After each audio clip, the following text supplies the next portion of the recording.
In this world, angels live among us. Many great invincible beings of immeasurable power, a bridge between us and the gods. These creatures are not as you might imagine them. While some are human-like in their appearance, most are alien. A sitting mountain, a giant boar, a hovering sphere. Each of the angels provides a powerful boon to the surrounding area and its inhabitants. They do not speak to us. They do not move. We built our world around them. They shaped our cultures. We rely on them. Until something dark came along. Now, one by one, the angels have been slain. The people of the lands around them slaughtered. A wave of death is spreading across our world. Only a few places remain as a final bastion of life. Only a few against an endless horde of oblivion. And within these few, a single band of unlikely heroes, bound by forces beyond their understanding. In this world, there is only a single word that describes their soul-bound connection.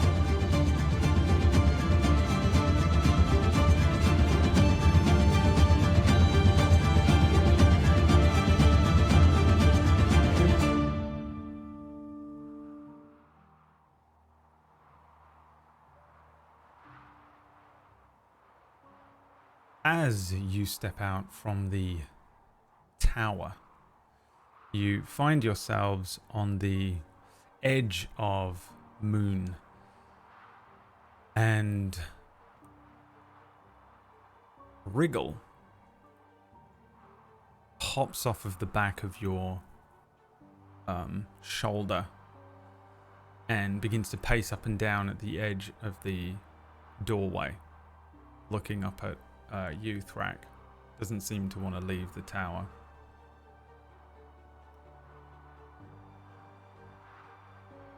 Yeah, I take a belt knife out and I cut in a sort of U shape on my forehead. I say, "Battle is coming, little one." Wriggle sort of hisses in the direction south of the tower behind you and begins to kind of awkwardly move around, but he doesn't say anything. He kind of looks across the four of you with his large blue eyes and then just moves back into the tower. You can hear the sounds of the Darrow in the background speaking about the Fingerlands and things.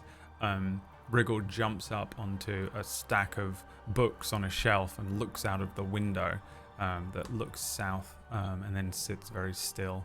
The books that he's sitting on kind of get a chill to the top of them, covered with ice. Thors and Hard step past some of the Darrow, pushing past them and stepping out. Hard looks briefly at you, Thrak, and then closes the door behind himself. Thors looks towards the four of you and says, "Come. We must meet with Oswald, and then we will go to the temple and speak with the dragon." The six of you move away from the tower, kind of slightly outside of the village itself, and move down towards Moon, the village true.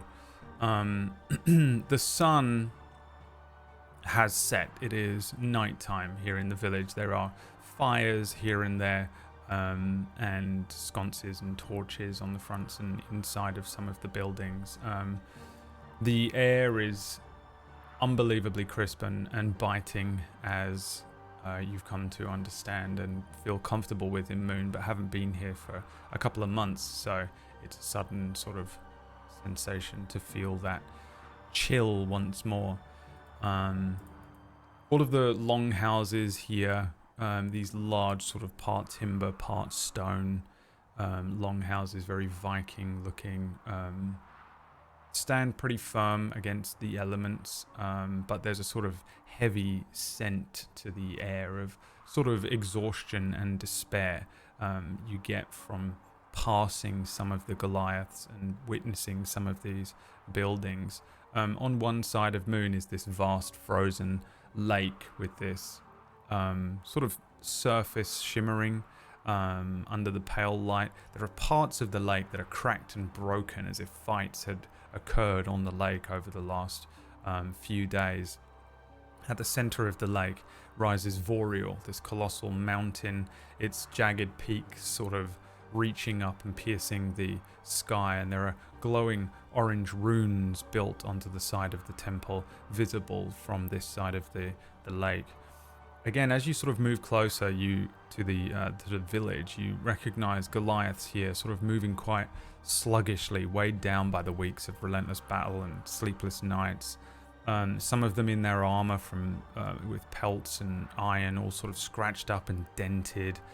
Several of them battle wounded, dirt and cuts, little bandages, sort of marring almost every single Goliath that you witness here. An endless fight for these guys since you last saw them against the undead that have harried them.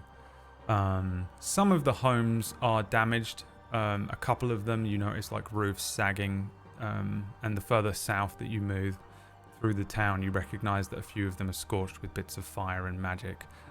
There are crude barricades that have been hastily erected in various parts of the town as well, suggesting that every now and then the undead have broken through, but at the moment it doesn't seem to be the case. There is, again, at the south side of the town, this towering wall of ice and rock that kind of encircles the southern part of the village all the way down to the lake, a barrier forged when you brought down part of the mountainside when you were last here. And while this wall is crude but very sort of mighty, it's starting to show signs of wear. There are cracks running through the ice here and there, sections of rock crumbling that you can notice even from the distance that you're at.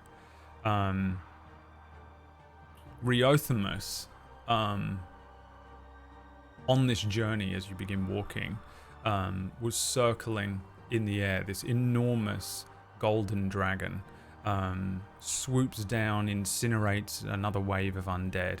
The brilliant scales on this creature seem to be tarnished with grime and dried blood, and his form kind of arcs away from the wall, and during your walk you're able to recognize that he turns and glides down towards the temple on Mordriel to rest on that sort of elevated perch that is at the center of the lake.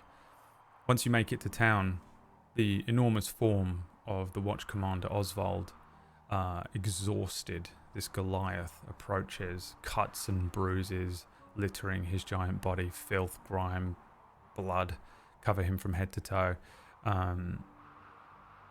As he nears, his eyes land on the spear, which I believe at the moment is being carried by Jildan. For a moment, there's a glimmer in the battle-hardened ranger's eyes, and his resolve almost returns for a moment. He approaches Thor's with warmth, but not really. He doesn't really show the same warmth to any of you or hard. Gripping Thor's arm, he says, I received your message, Thors. I am glad you have returned, and just in time. We are in trouble. Thors and he begin to have a brief conversation. Oswald explains, Riothamus needs rest. Go to him now, do what you can to recover his wounds and exhaustion. Hard. I won't presume that I can request your help, but if you wish to, please do what you can for my fighting mages. They have expended their energy and need your guidance. He then turns to the four of you. Tell me, are the four of you rested? We have several situations occurring simultaneously. Perhaps you can be of use. Thors turns to Oswald immediately and says, They are rested. But we have a plan, Oswald. They cannot be used as pawns in your battles here. We must finish this. We can take down the thing, the monster. It is known as Mordriel. Oswald immediately kind of looks over the four of you. I can use them. Thors. Do any of you do anything or say anything here in this moment? Rested as we may be, we need the dragon. You say the dragon's tired? That doesn't bode well, does it? The dragon has been fighting for weeks straight. A dragon is supposed to rest for months at a time, years. Briothemus has been the one and only thing stopping these creatures from overrunning Moon since your disappearance. Right. Well, regardless, I think we need to find Briothemus and put an end to this now. That is what we are here to do, Oswald.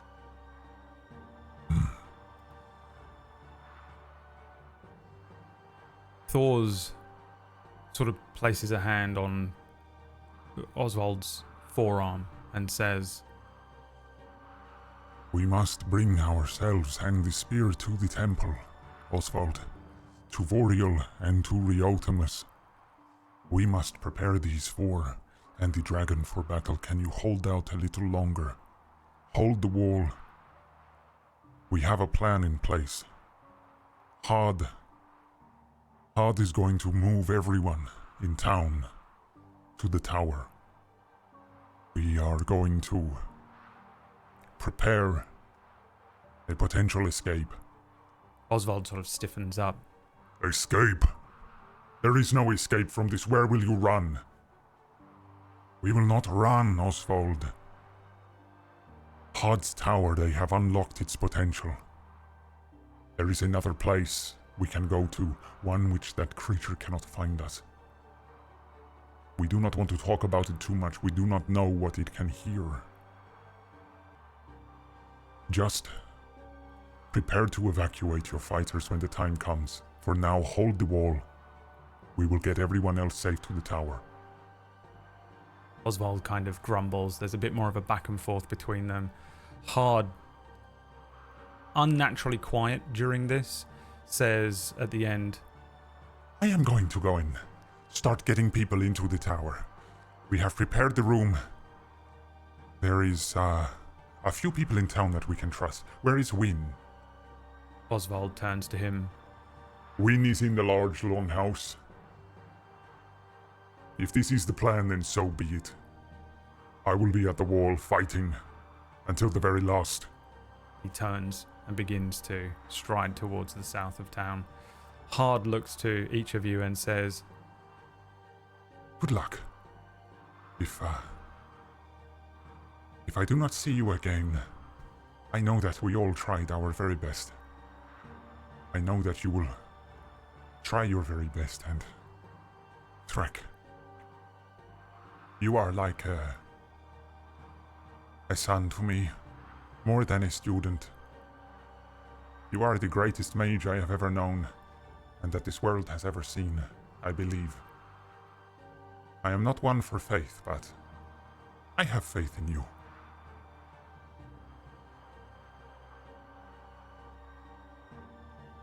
Be quick. We don't have much time. Yes, of course, Master of Time. He turns and hurries his way towards the largest longhouse in town, where the other member of the council is, the alchemist Wynne, who also helps run things in town. The four of these characters kind of make a council. Thors turns to you and says, Okay, we will cross the lake. It looks a little precarious. Perhaps we will take one of the boats instead of try and walk across the ice. It looks like there might be a way through. He starts walking towards the lake. I follow. There's a little time, I think, as you move across the lake here, where Thors finds one of the rowboats, one of the ones that's maybe got a sort of a guarded or gilded front that would cut through some of the thinner ice here. He looks to each of you and then sort of offers the oars to Thrak, sitting kind of at the head of the boat. Thrak, do you row the boat? Yeah. As you pull this rowboat across the river, there is a sort of a sensation of almost comfort to have the oars in your hands, I think, as the precipice of what will no doubt be a terrible battle looms, this sense of dread and doom in the pit of your stomachs, but having the grounded sensation of pulling this rowboat across the lake towards the mountain maybe grounds you for a moment. Can you roll me a d20, please?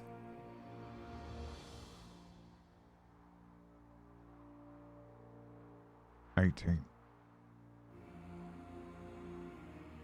Okay. You feel okay.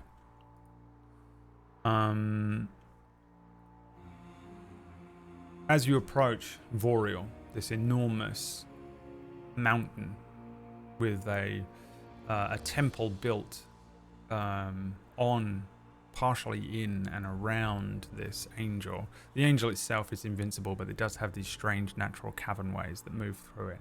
And the clerics here, much like the last time you were here, for the most part have left Voriel. There are a couple as you bring the boat to shore and move up the huge steps and towards the temple entrance. You do recognize a couple of maybe robed Goliaths. An old woman, Goliath, one of the much older clerics, maybe even older than Thor's, kind of looks towards each of you, bows her head, and then shuffles away. They seem to be busy. They're in sort of deep thought and prayer, but the majority of the clerics here have been almost drafted into the fight to cure and help and maybe even fight on the wall itself. There is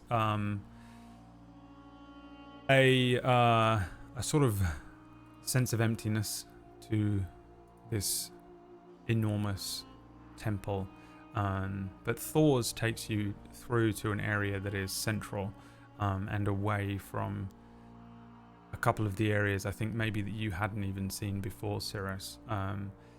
He takes you to a stairway that is quite central to not the angel itself, but the temple that's built somewhat around it, and begins to climb silently.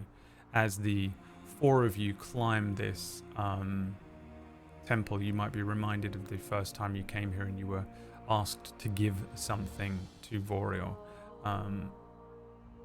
Can you all roll me just flat wisdom checks, please?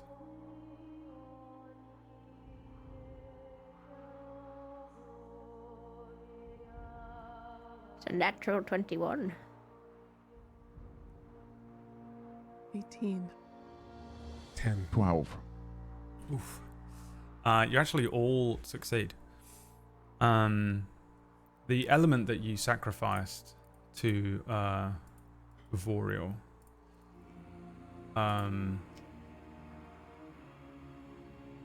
you can choose to have it back if you would like.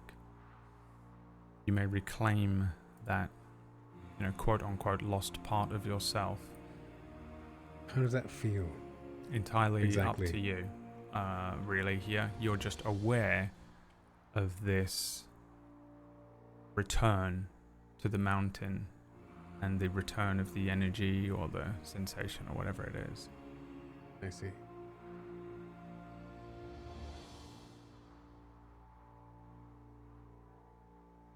I do not. I do not.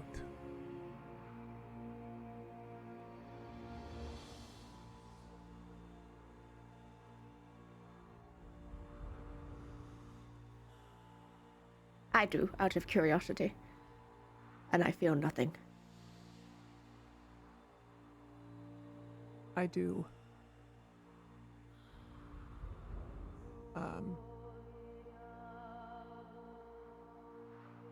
And I don't think I feel anything quite yet. But I look forward to what I feel after this battle and when we defeat him.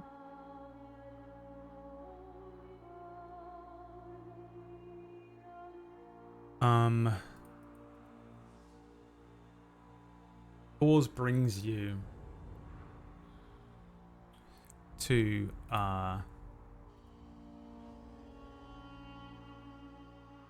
the perch, this part of the temple that sits very high up on Mordriel and is pretty much just an open chamber. One of the open sides of it has this huge perch, almost as if it was designed for a dragon or riders to land upon. The floor is masoned. It's probably just a section of a cave on Mordriel that they've sort of shifted and changed, but it does seem very much like a well-masoned kind of part of the temple. And sitting at the at one of the ends of this perch is the enormous sort of form of Reothamus, this enormous golden dragon that instantly, again, this immense sense of being near something that is born as a warrior and born as a predator, this reptilian thing sitting at the far end of the chamber. However, since your last encounter with Reothamus, there's a sense of a different sensation that passes over you. Reothamus's scales seem quite dull with weariness. They still shimmer against the cold and the snow, and maybe some of the pale light from some of the torches. But sort of perched on this ledge of this temple, you get the sense that Reothamus's wings are drooping a little bit. Each breath there is a visible wisp of steam, and the eyes, which were once sort of blazing with fire, now almost flicker a little with fatigue, though they fix you with a burning stare as you approach. The bitter wind whips through this opening, and the dragon sits unmoving, claws kind of digging into the frost-covered stone as if holding on to the last threads of its strength.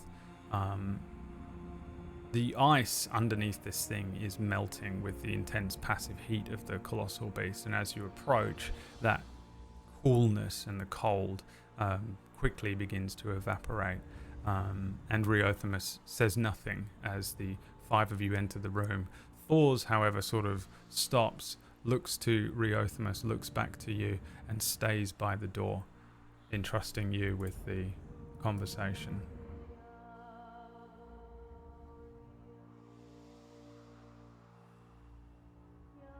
I approach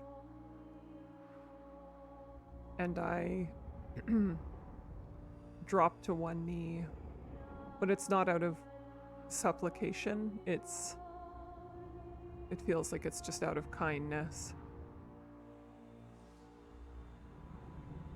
We have returned with the spear.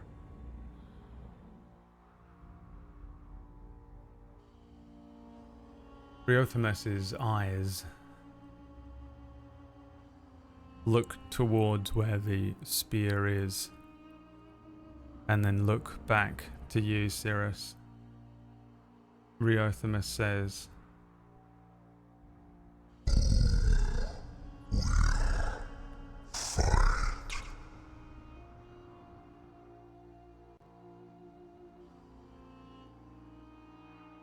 We will all fight.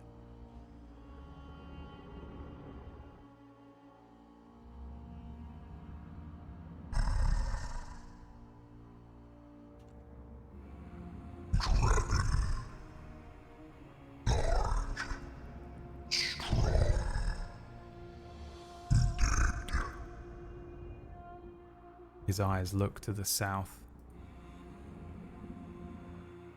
I follow his gaze. I do not. Yeah, you can give me a perception check if you'd like. It's a 9.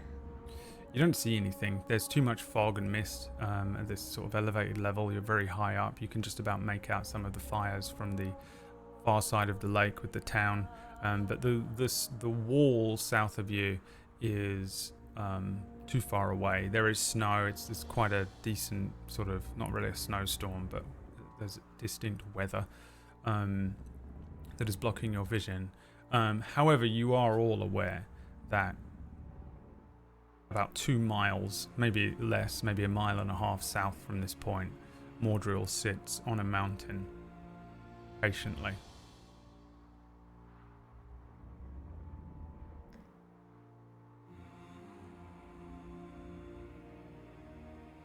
Three of us have already lost our lives to him. We stand before you as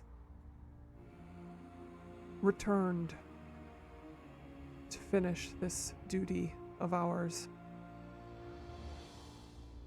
We will fight, but you may have our souls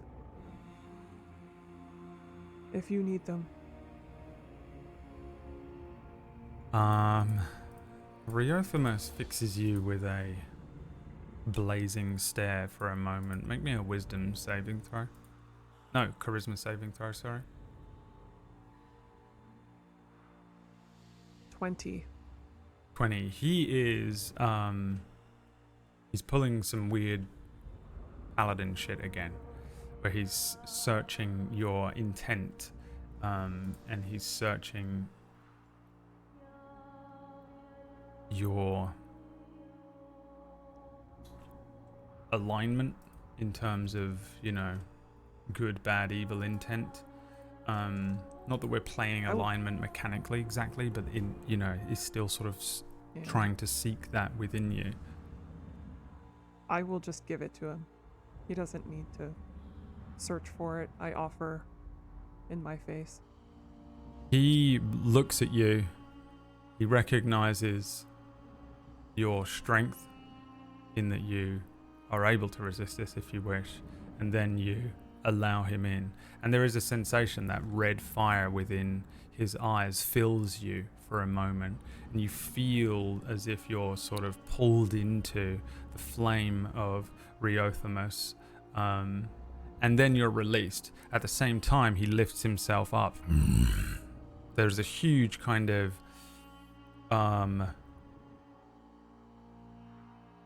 increase in the heat of the area as he lifts himself up, not to his full height, but he kind of goes from a laying position, an awkward laying position, to one that is like a little more perched up. As his neck comes up, flames sort of naturally flicker out from the sides of his mouth, and he looks down upon the 4 of you. Fight as one.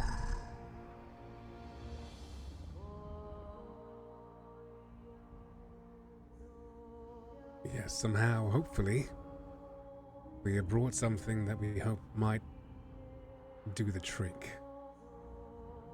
At the very least, to assist with this fight, this battle.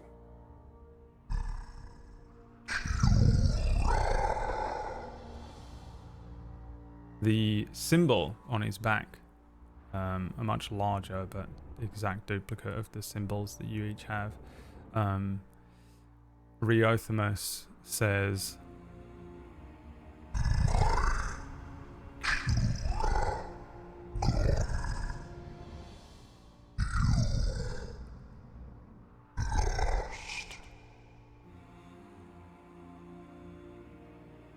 Yet you remain, surely. So join with us. How hard could that be?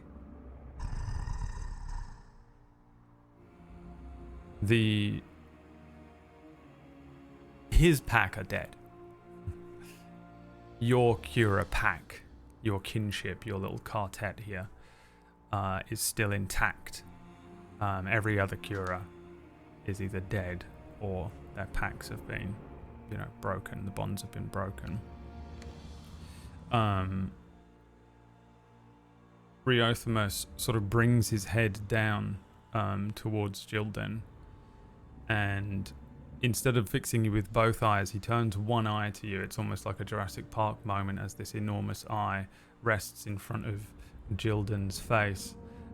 He's not looking at the spear, but as his eyes come down, he notes the spear first and then turns his head and looks into your eye.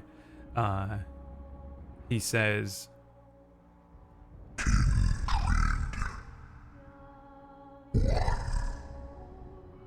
would you like to do the bullshit that he does on you guys to him as a paladin? Yeah.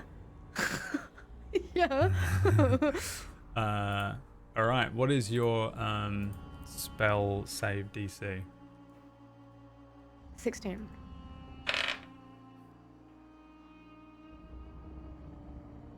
He allows you to look into his soul.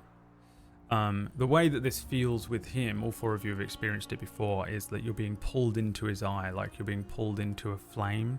It's hot. It's like being burned, but it's almost like a cleansing burn.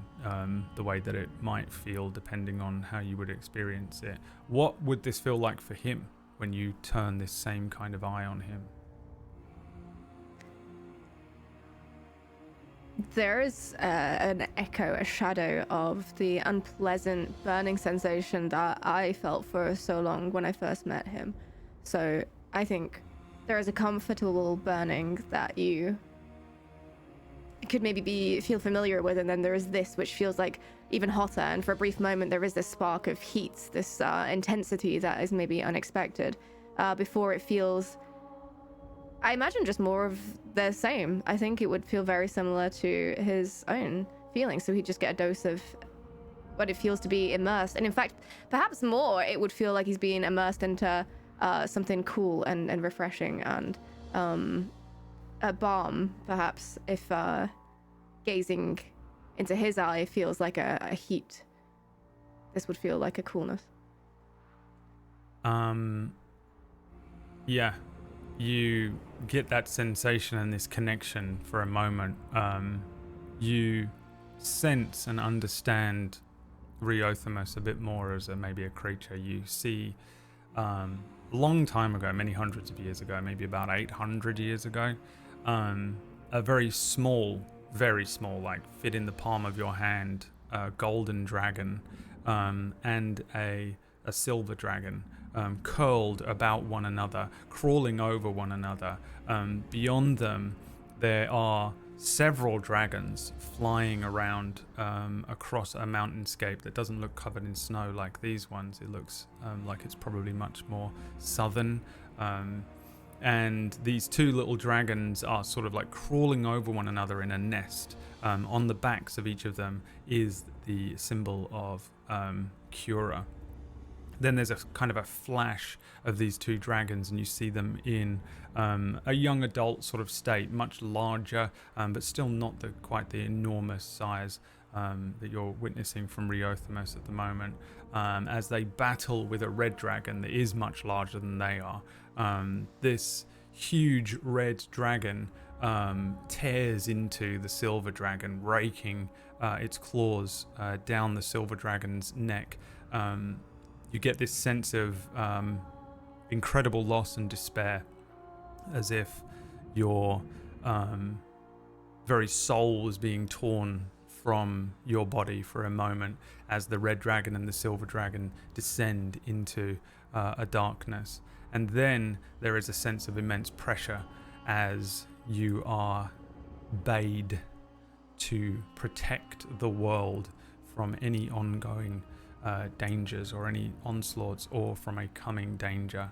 And then there is a sense of failure as this sensation fades for a moment, knowing that you will never be at full power, that you have lost this part of yourself that gave you strength, and that you, no matter how strong and big and powerful you could ever become, would never be enough to protect the world from whatever might come, because you were never to be complete again.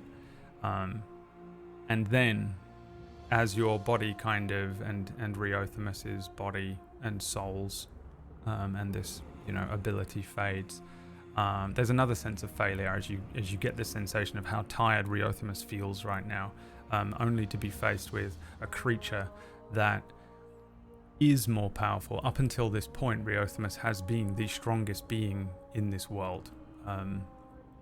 The apex predator has been replaced by a new one. There's something else out there now that is much stronger, much more powerful, and effortlessly so. And it has rendered Reothimus feeling quite powerless, feeling very exhausted and feeling very tired. Reothimus is injured. Reothimus has a couple of points of exhaustion, essentially, and also is sort of borderline on having his spirit broken by the presence of Mordriel arriving within the last few hours. That being said, you do get the sense that this is a creature that, while is a little alien in its thinking to how you might be, it's much more reptilian. It's actually a little more basic in its approach to, hunting and killing and things like that. It is a creature and a force of good. As you sort of return and this ability fades, do you do anything? I attempt to bring a hand up to touch its face. Absolutely. If it will allow me. Yeah. I put a hand on its nose, on its snout. I come to you now more an equal than I ever thought I could be. This is the end. No matter what happens here. Perhaps, if we fail, there is salvation yet for those you have sought to protect. But this is where your journey ends. And for us here too.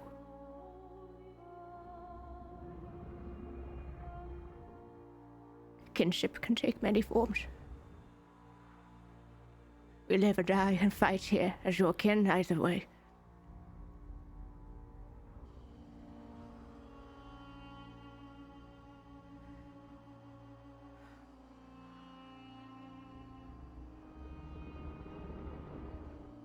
I turn to my companions. I don't know if we are able to join with Reothimus the way we hoped.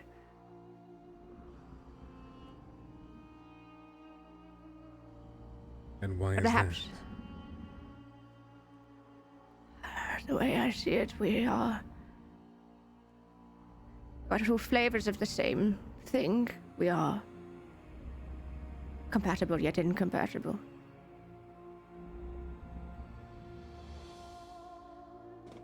But we have something that will aid.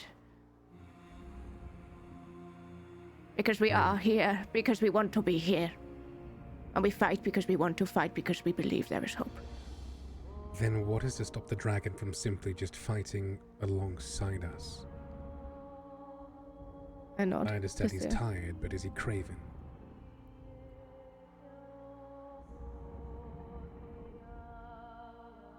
If you saw what I had just seen, that word would never even occur past your lips. He has seen things you and I could not comprehend. And he fights on despite.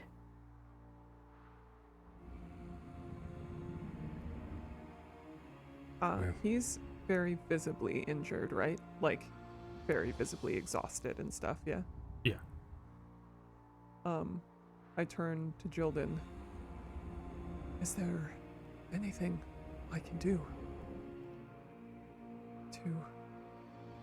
I would like to put my hands to the floor. Okay.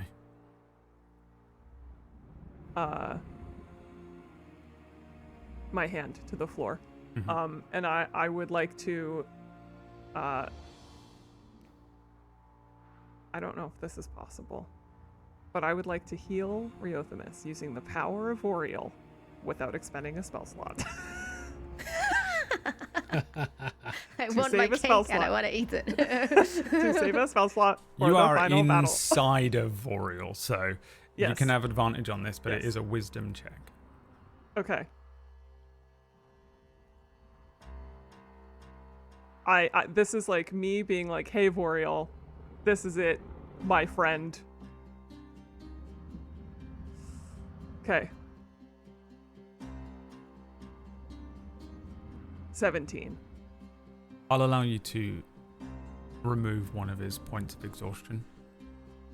Okay, cool. How does it look? Yeah, I drop my hand. I'm in the middle of discussing it with Jilden, and I think, like, why am I discussing it? Why am I asking? I drop my hand to the floor, and it is as though this pool of white glowing light ripples across the floor from my hand, as though I'm touching water, as if the stone around me is becoming liquid energy. And I think it ripples out and bounces off of Riothemus' feet, and then it starts to wash over him like a sea foam almost. Yeah. Riothemus, after hearing Jilden's words and then seeing you connect with Voriel and send this wash of energy towards the creature, you get the sensation that you've reduced some of this creature's fatigue, and he rises up a little more.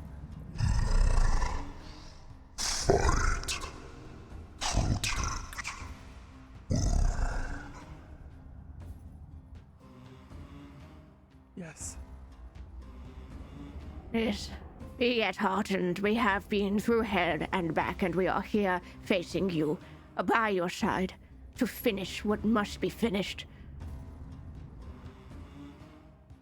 And I stand tall with the spear in my hand, almost proffered towards Riothemus, held loosely, to sort of show, here we are.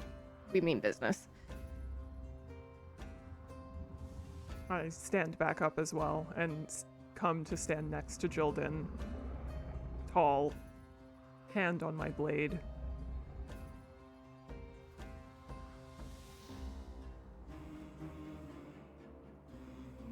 If we cannot join with Riothemus, then we fight beside him. Thrak, the plan does not change. If the tides turn in such a way that there is no hope for us, perhaps we can hope Riothemus is still standing, and you could deliver our Thrak to save what's left of this world, while the rest of us hold Mordriel off.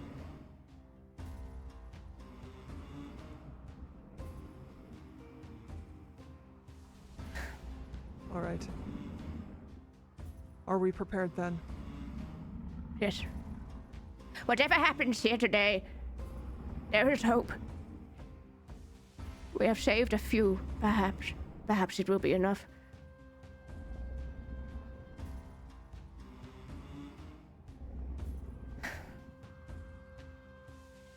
All right.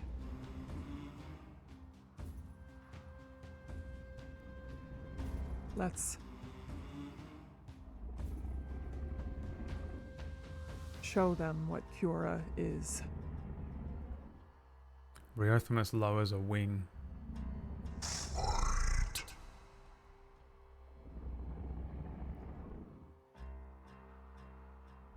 I jump look on. to Jilden. Yep. No hesitation. I wait for Seer and Thrak to get on. I'm looking at Thrak as well. I want to see. He hasn't said anything this whole time. I'm like, making sure he's not having second thoughts back there. No, I think Thrak will follow you. He'll get on the dragon. He leaves his staff behind and follows you. Don't you need that? I think our traveling is over. The walking stick won't help much.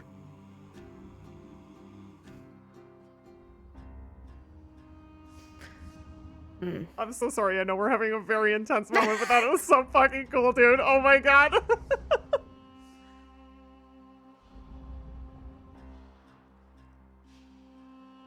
Very well. Sierra, are you getting on? Yes, I follow. I leap onto the creature, landing without bending my knees. It makes no sound. I will be last up, taking up the rear.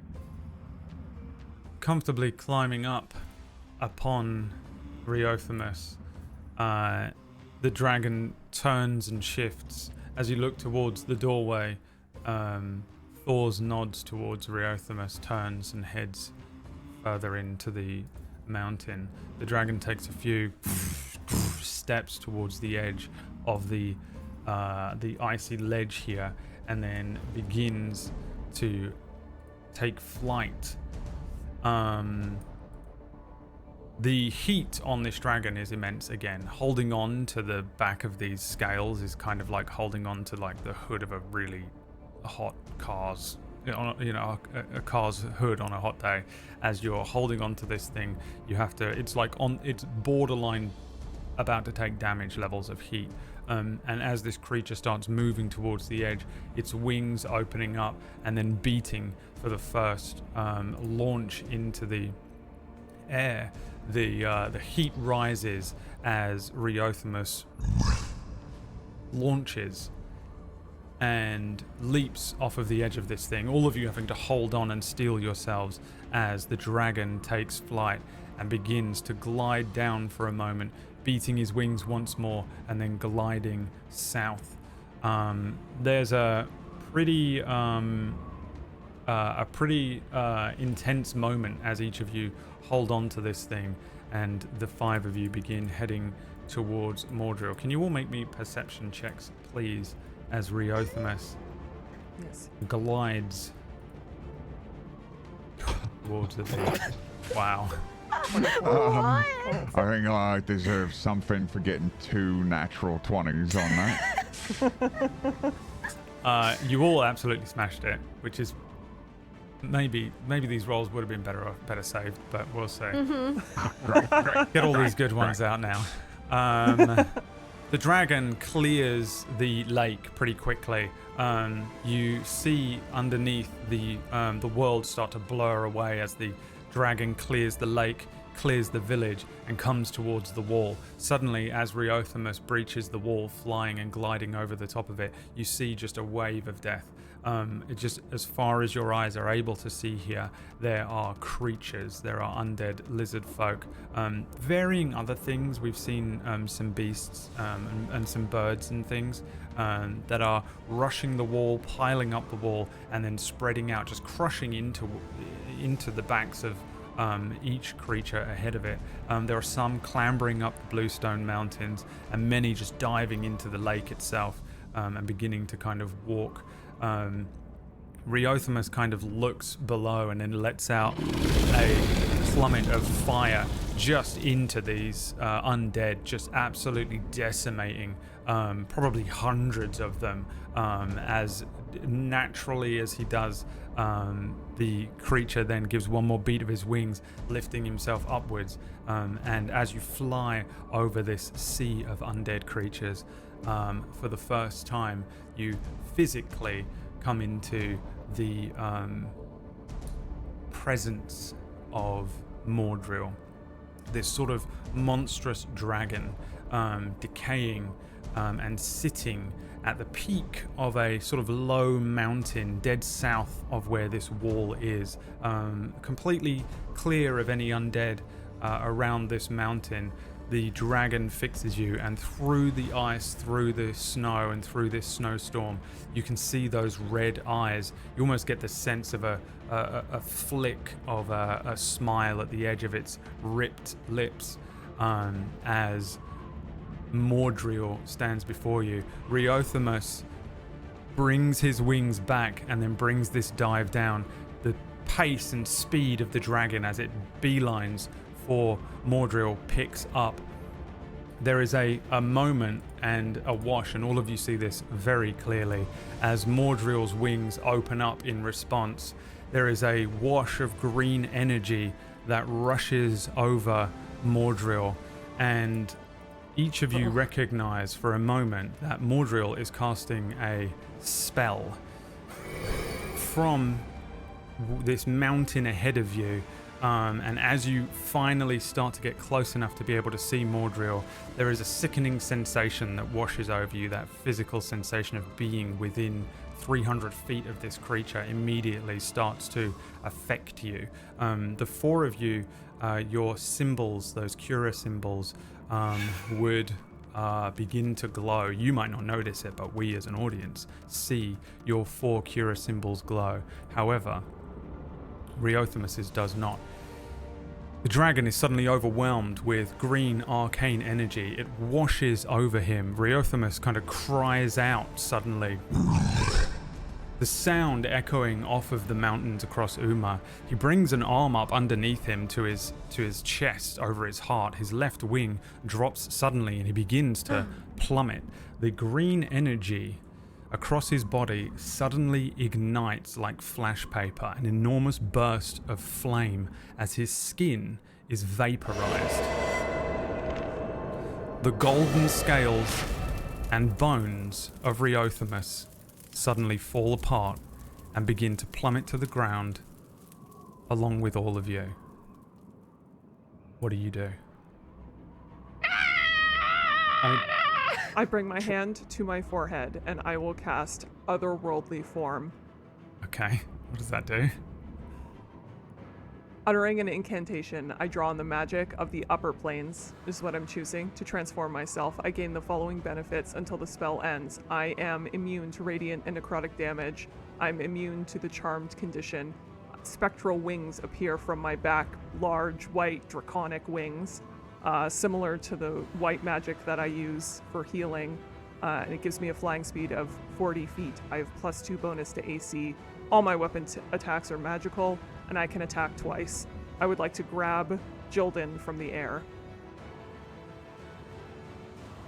Okay, you grab Jilden. Wings suddenly burst out from Cirrus. Jilden, you feel yourself as you reach out, clawing onto the spear as you're suddenly falling. Cirrus grabs at your shell and then grabs at your body, and the two of you begin to fly, or at least glide down towards the top of the mountain where Mordriel is now kind of below you and ahead of you. I wanted to attempt to try and run down the nape of this dragon that's falling and...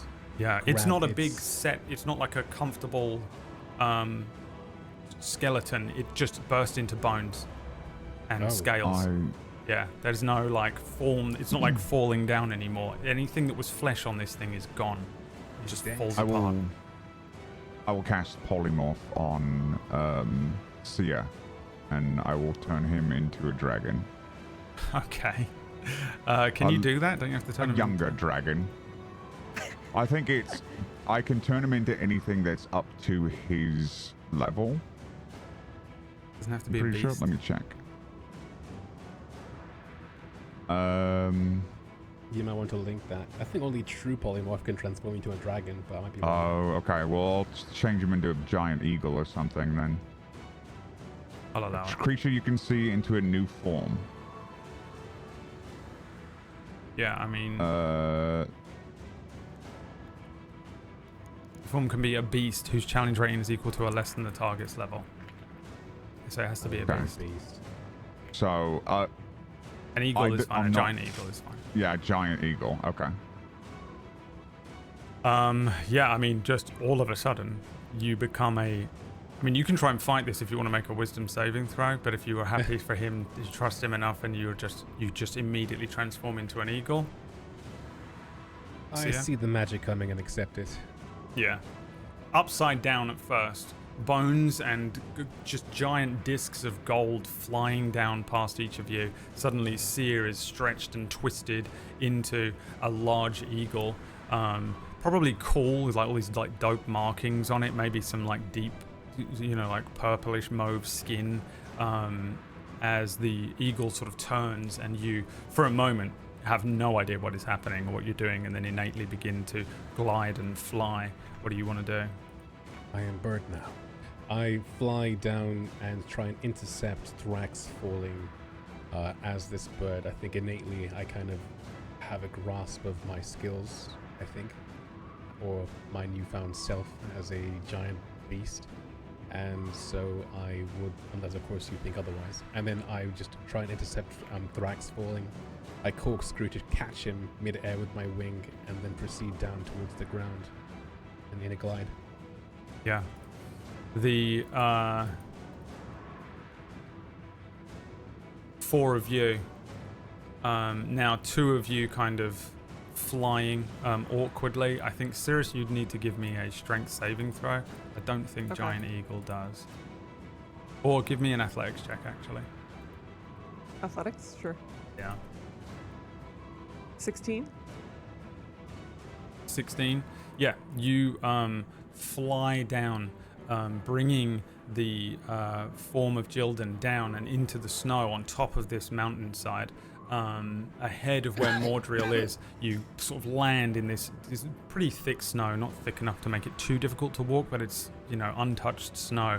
As the 2 of you kind of collide. It's not a safe and comfortable landing exactly, because this was all chaotic. Around you, it is raining these enormous gold discs and coins and varying bones as they land ting, ting, ting, ting, ting, into the snow about you. Thrak is brought down by the eagle form of Sia, and the 4 of you make it to the ground, and that is where I'm going to need you to roll some initiative. However,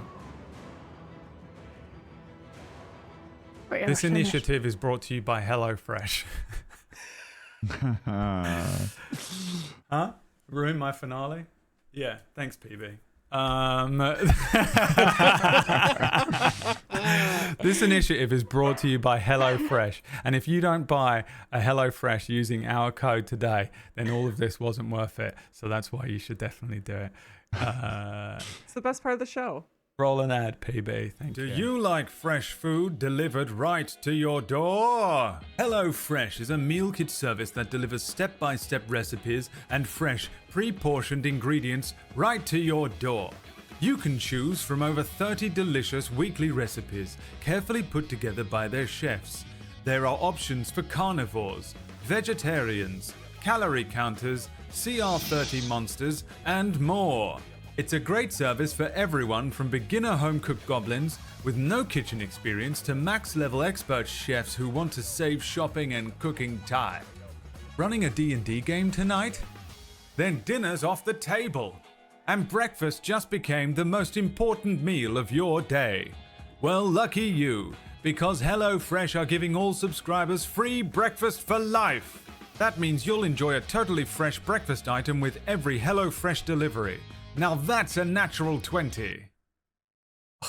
Or maybe you just want some extra prep time before those dastardly players arrive. HelloFresh lets you easily customize your delivery from week to week. Mix and match lifestyle options to suit your needs. As the seasons change, so do the seasonal menus, with highlight peak ingredients and flavors of every season. I'm hoping for some manticore meat in my next delivery. Don't go hungry. What are you waiting for? Click our link or use our code and get 10 free meals plus free breakfast for life.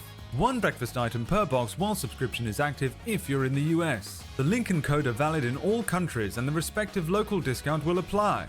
Links are rolling through the chat room right now. Click them or visit the website and use POG HF145308. Write that down. To get 10 free meals and free breakfast for life with HelloFresh. Now that's made me hungry. So hungry I could eat a dragon. Hello, Fresh. It's fresh. Welcome back. As you land, you see an old friend. Not your vampire friend Bruno, who was cut from the final edit of this thanks to Myre.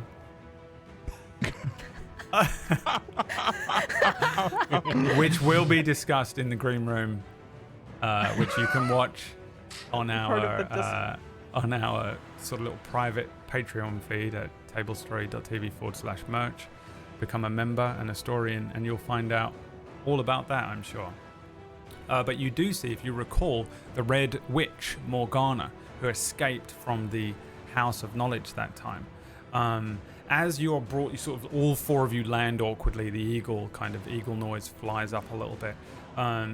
You see Mordriel bring those wings back down as the spell that he just cast on Reothamus dissipates a little. His red eyes fixing the four of you, and the Red Witch standing next to Mordriel, this elf with red robes and clothing on, turning her hands awkwardly, generates these 3 crystals. As she lifts these crystals into the air, they begin to sort of float, almost like satellites, around Mordriel.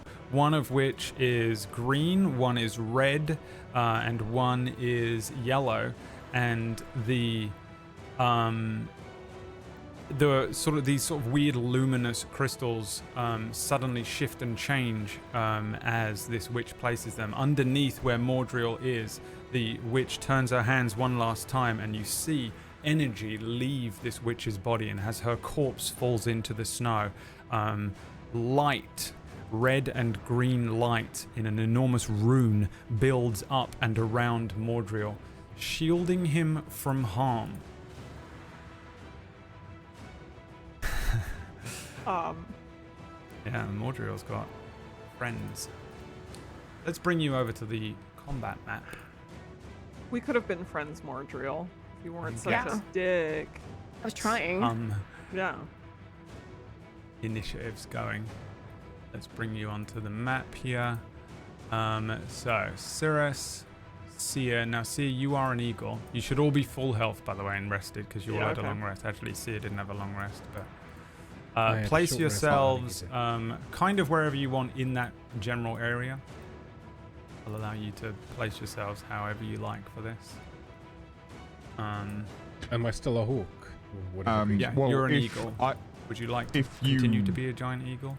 Yeah, I would be able to sense if you want to stay or not. I can just drop concentration. But maybe you'd want to be an eagle so you got close enough. True, but I can wouldn't look be up able the to then stats choose to if you drop want. it myself. In my Surely turn. you and Thrak are in tune by now, enough for that Thrak knows that when you're next to him, you probably want to do some punching instead of being an eagle. Okay, never mind. Just a thought. We roll. Did you want me to drop it? For Mordriel, Mordriel goes on a 12. It might be for the best. Whoa. Okay, I drop I don't know it. what Nat CR the 20. bird is, so it might be useless. I rolled.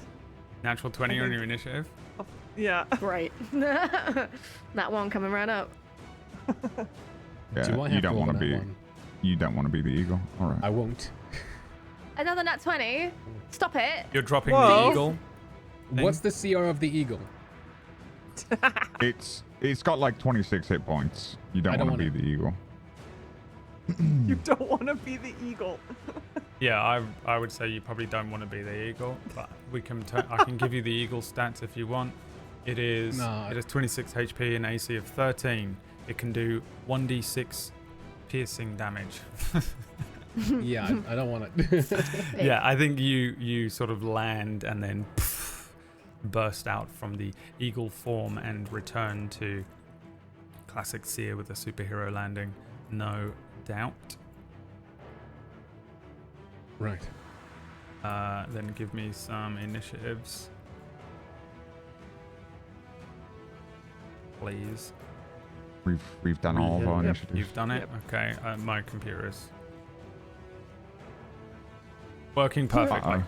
Uh-oh. As expected. Yeah, it was that fucking HelloFresh ad.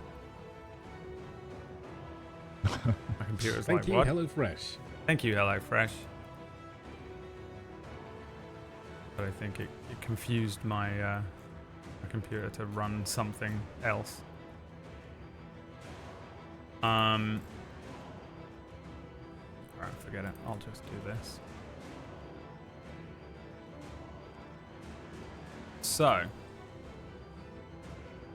Mordriel is invulnerable to all damage and conditions until all 3 crystals are destroyed and the rune is rendered inert. This is information that you are aware of. I love being in a raid.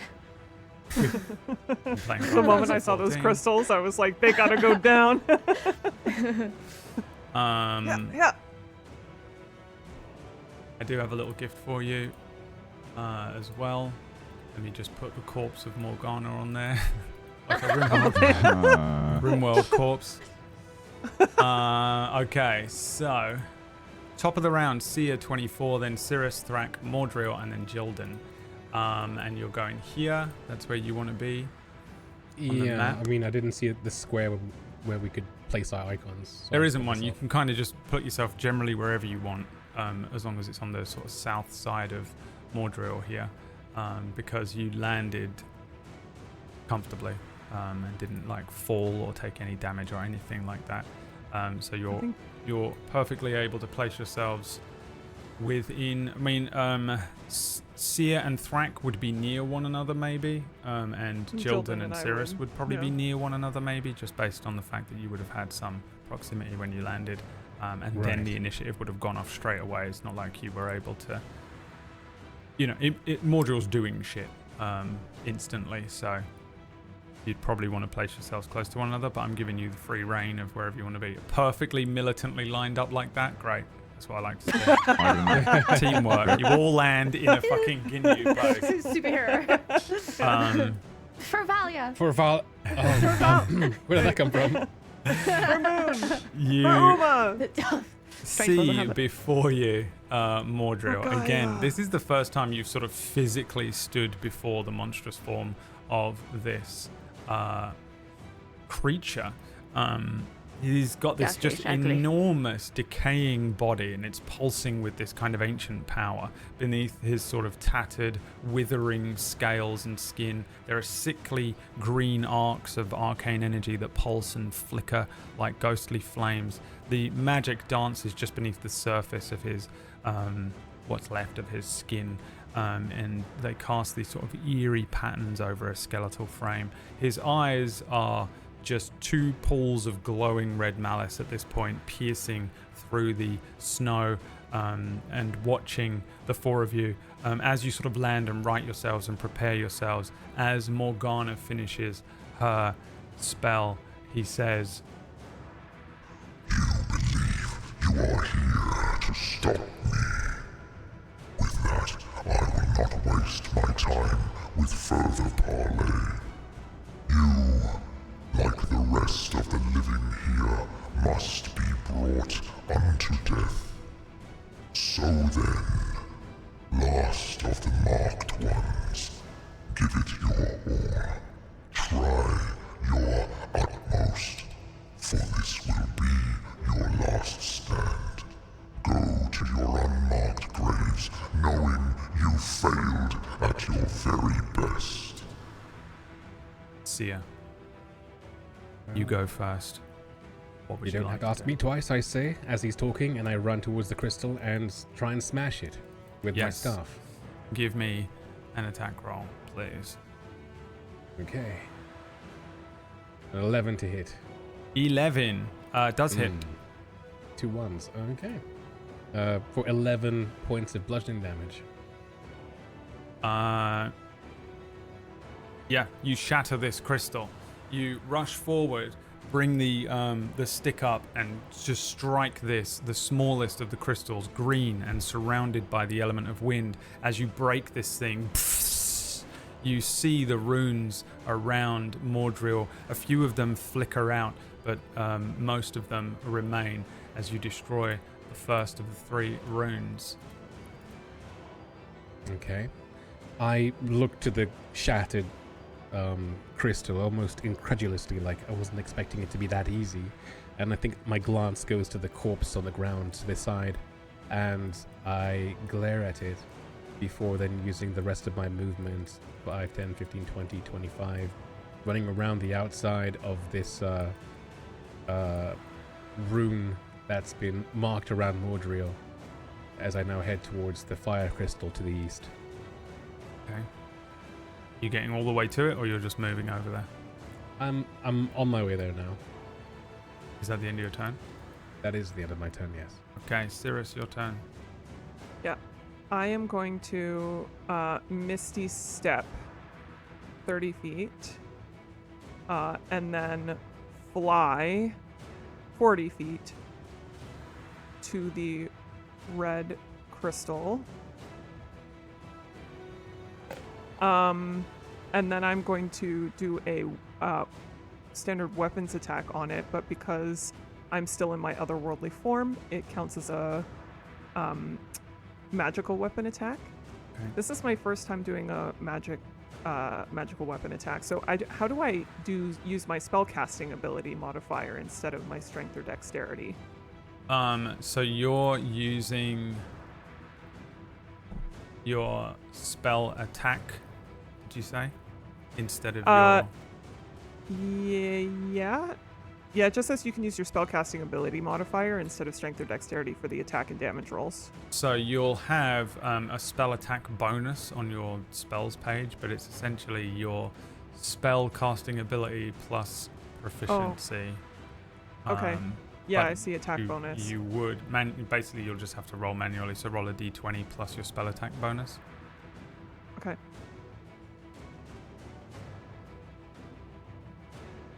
Or wait, what weapon are you using? I'm using my longsword. It's +6. 1d8 +2 slashing. So Or 1d10 +2 slashing. My longsword, two-handed longsword. it's a +6. Yep. All right, hang on. Could get funky real quick here.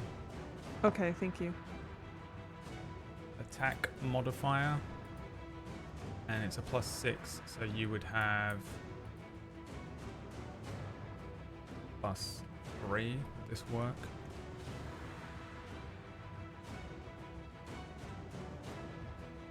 Try rolling with your longsword and see if that has a +3 to it. Okay. Wow. Yeah, it does. Okay, cool. Well, and that one. Well, no, it should actually Okay. have not just +3. Try it again. Good. No.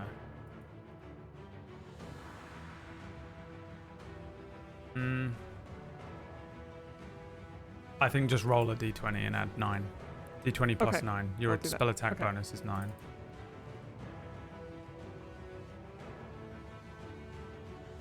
$23. 23. That hits. So now you can just roll damage. Okay. So you can click on your longsword two-handed attack, or you can just roll a d8 plus 2. 10 slashing damage. Boy, exactly the amount you have to do, damage-wise. You, each crystal has a damage threshold of its maximum HP, so you have to do the amount of damage of its maximum HP to it as you strike it, which is what you do here. As you rush forward and bring this longsword around, you crack the orange flaming crystal, and it breaks. The runes around Mordriel that correlate with the fire symbol each flicker out as Mordriel watches you, very calm, cool and collected. Is that the end of your turn? You want to do something else? Yes, that is the end of my turn. Okay. Thrak. Yeah, I'll move over here, and I'm going to try my luck with a firebolt on the earth crystal. Okay.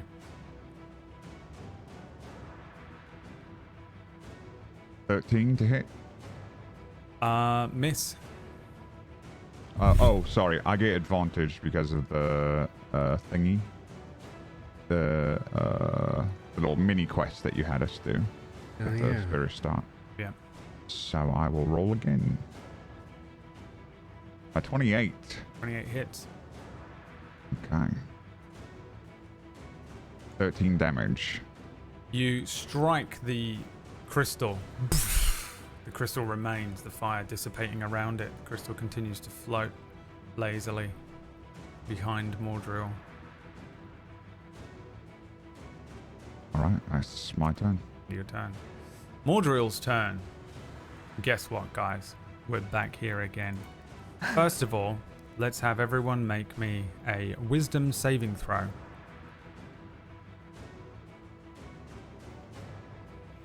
24. 24, 14. 22. 22, 14, and 20 from 20 from Cirrus. Cirrus. Sia, you fail and become frightened for a minute unless you have some bullshit. Is he within 10 feet of me? Yep. Yes. Then he has aura of protection. He cannot be frightened. Sorry, aura of courage. You cannot be frightened while you're within 10 feet of me. That is my bullshit. There it is. Your bullshit is. You're Jildan is a fucking paladin now. Great. Then you are not frightened. All of you are immune to the frightful presence for the next 24 hours. Well done. The second thing that you all need to do is make me a Constitution saving throw.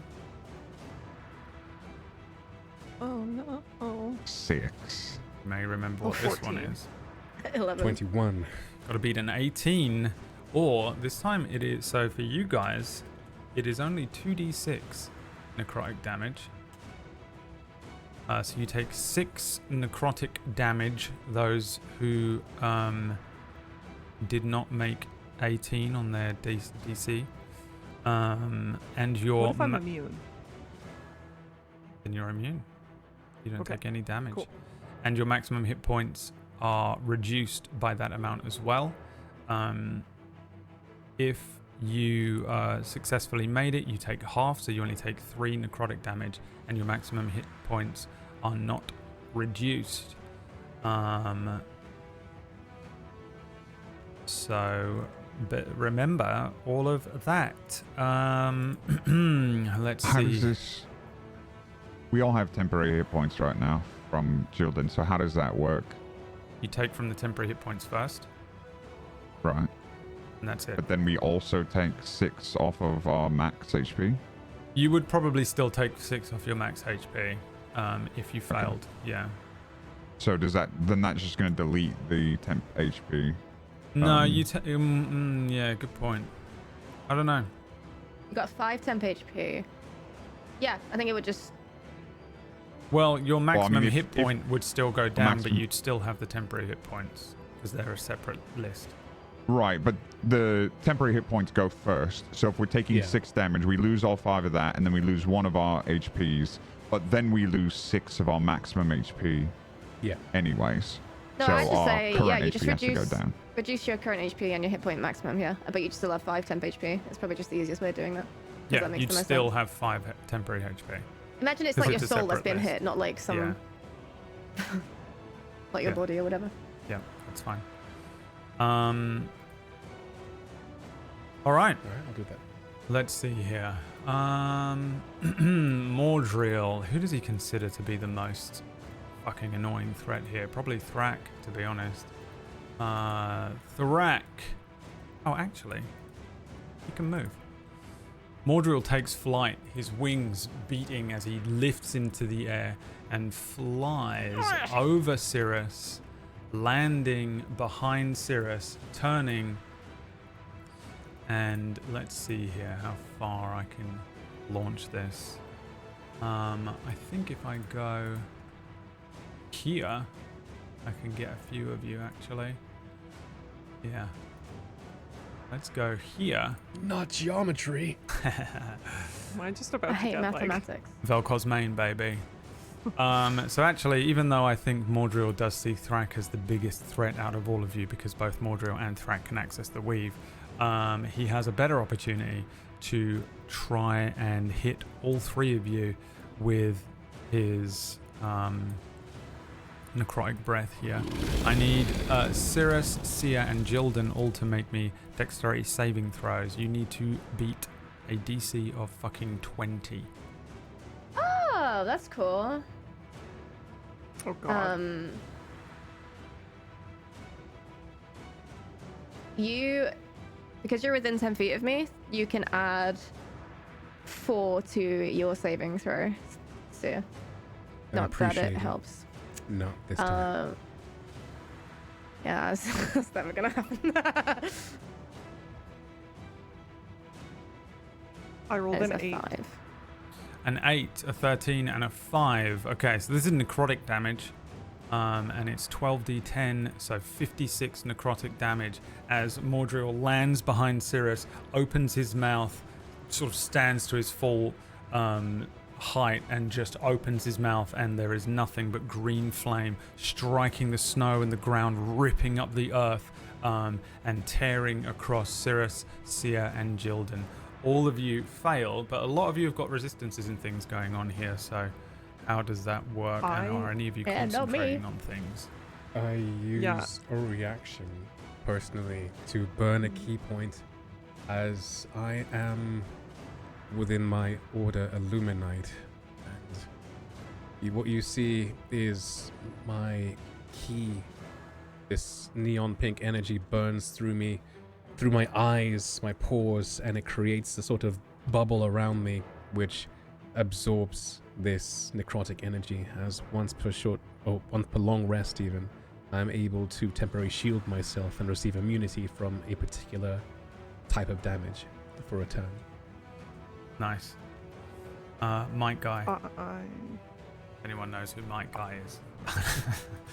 Yeah, you create this sort of shield of ki, and this necrotic flame is just pushed aside briefly as it washes over you. Still a horrible scorched line through the ground, but Sia stands untouched.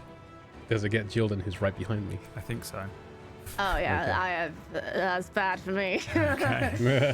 Oh boy. Jilden just standing there, struck, just takes the full wall of flame here. Just like cartoonishly flattened. Yeah. I think I'm standing like right in front of him, right? So he would have like laid out the hottest point. It would just been like this white green flame, and then I as it passes across from me and it finishes, I turn to him and I am untouched and unscathed, and I'm holding my sword. Try again. Jilden's like, no, don't try again. Don't tempt him. Don't tempt him. The first, you will be the last. And that, I believe, is the end of his turn. Yeah. Jilden's turn. This crystal's still up, right? Yes. So did the fire just washed over it? Didn't do any damage. The Is that In what table talk, Brad said that each crystal has a damage threshold before it takes damage. Yeah, so so the- so a damage threshold is that it needs to take a certain amount of damage before it takes damage. This crystal's damage threshold is its maximum HP, which is 15. Which, yeah. Because, yeah. You the should be able first to one see had it, a number right? 5, the 5. second had 10, this one didn't have a number, but Yeah. I guessed it's 15. So this crystal is so you have to do 15 damage to it to destroy it in like one burst.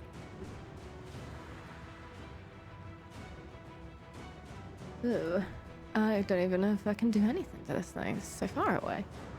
That's so far away. I'm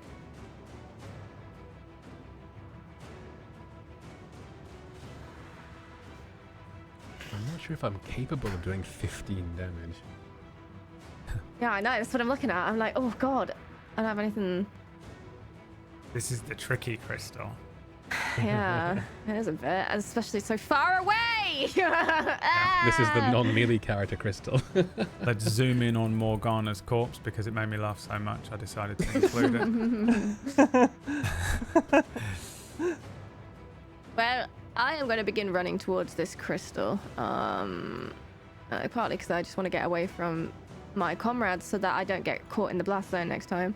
Funny how you're in a new line now, though. Yeah, well, look, I can only go so far. I am but one turtle. And I spin the staff that I have in both my hands. No, it's not a staff anymore. It is the angel spear. It shines with a radiant glow as I hold it in both my hands and mutter to myself, "Belief, I don't need belief. I haven't believed in anything in a long time. I know you'll die." And then I cast divine lightning from the tip of this spear.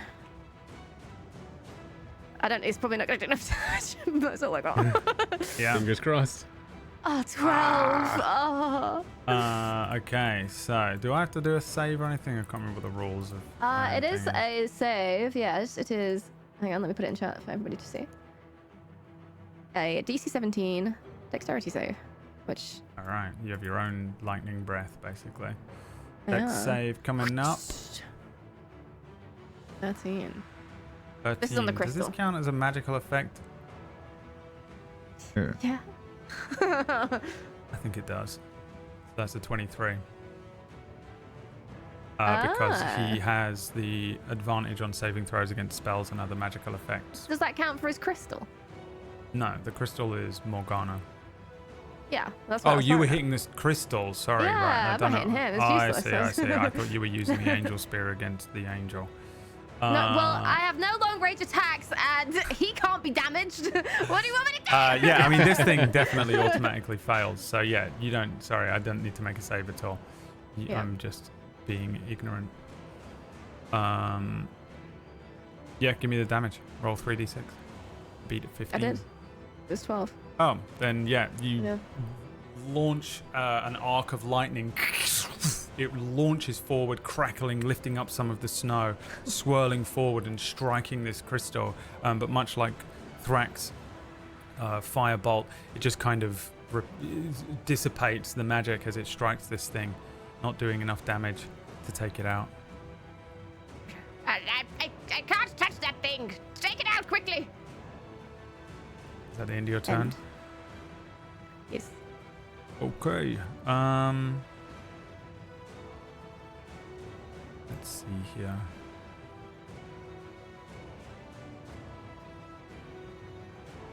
When you shout up at him and speak for a second,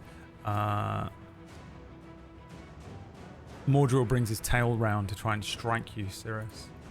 On a 24 against your AC. Oh, 1 second. Well, no, that's definitely gonna hit. Yeah. I was okay. like, I got a plus AC. Yeah, you sort of give him a little back chat. He gives you a little something back, and then suddenly his tail is next to you, and just as you begin to react to it, bringing sort of the sword up or a shield or whatever you've got, this thing just collides with you and deals 16 bludgeoning damage to you as the dragon kind of turns. He's sort of moving, by the way. He's not really just standing there, you know, while everyone's in motion here. This dragon is also beginning to continue to move and turn and shift and position himself. He doesn't seem to be taking you lightly at this stage. It is Sia's turn, top of the round. You don't have to do anything. That is a legendary action. So some creatures But I have to can do a concentration saving throw for my spell, right? Oh yeah, keep is my it spell up. concentration? Yeah. Then It's yes. concentration. Yeah, So give me I a- do have advantage because of my Warcaster ability. But please. Oh no. What do I have to beat? 10. So you just make it. Thank God. Okay. Oh my God. It's It 10 would've or sucked half so of the bad. max damage if the max damage is more than. This one spell is like what I'm putting all my weight on in this fight. Okay, cool. So yeah, that's the end of his legendary action. He can do some actions at the end of other creatures' turns, which is what he's doing there. But it is the top of the round, turn order, Seer's turn. I am going to burn a key point as one of the eyes on my forehead opens for but a moment, as I then use Step of the Wind to run to his eastern flank. I'm going to use all 90 feet of my movement to get here. And regardless of that earth crystal, I'm going to attack him with my staff and see what happens. Okay. Yeah, give me an attack roll. Okay.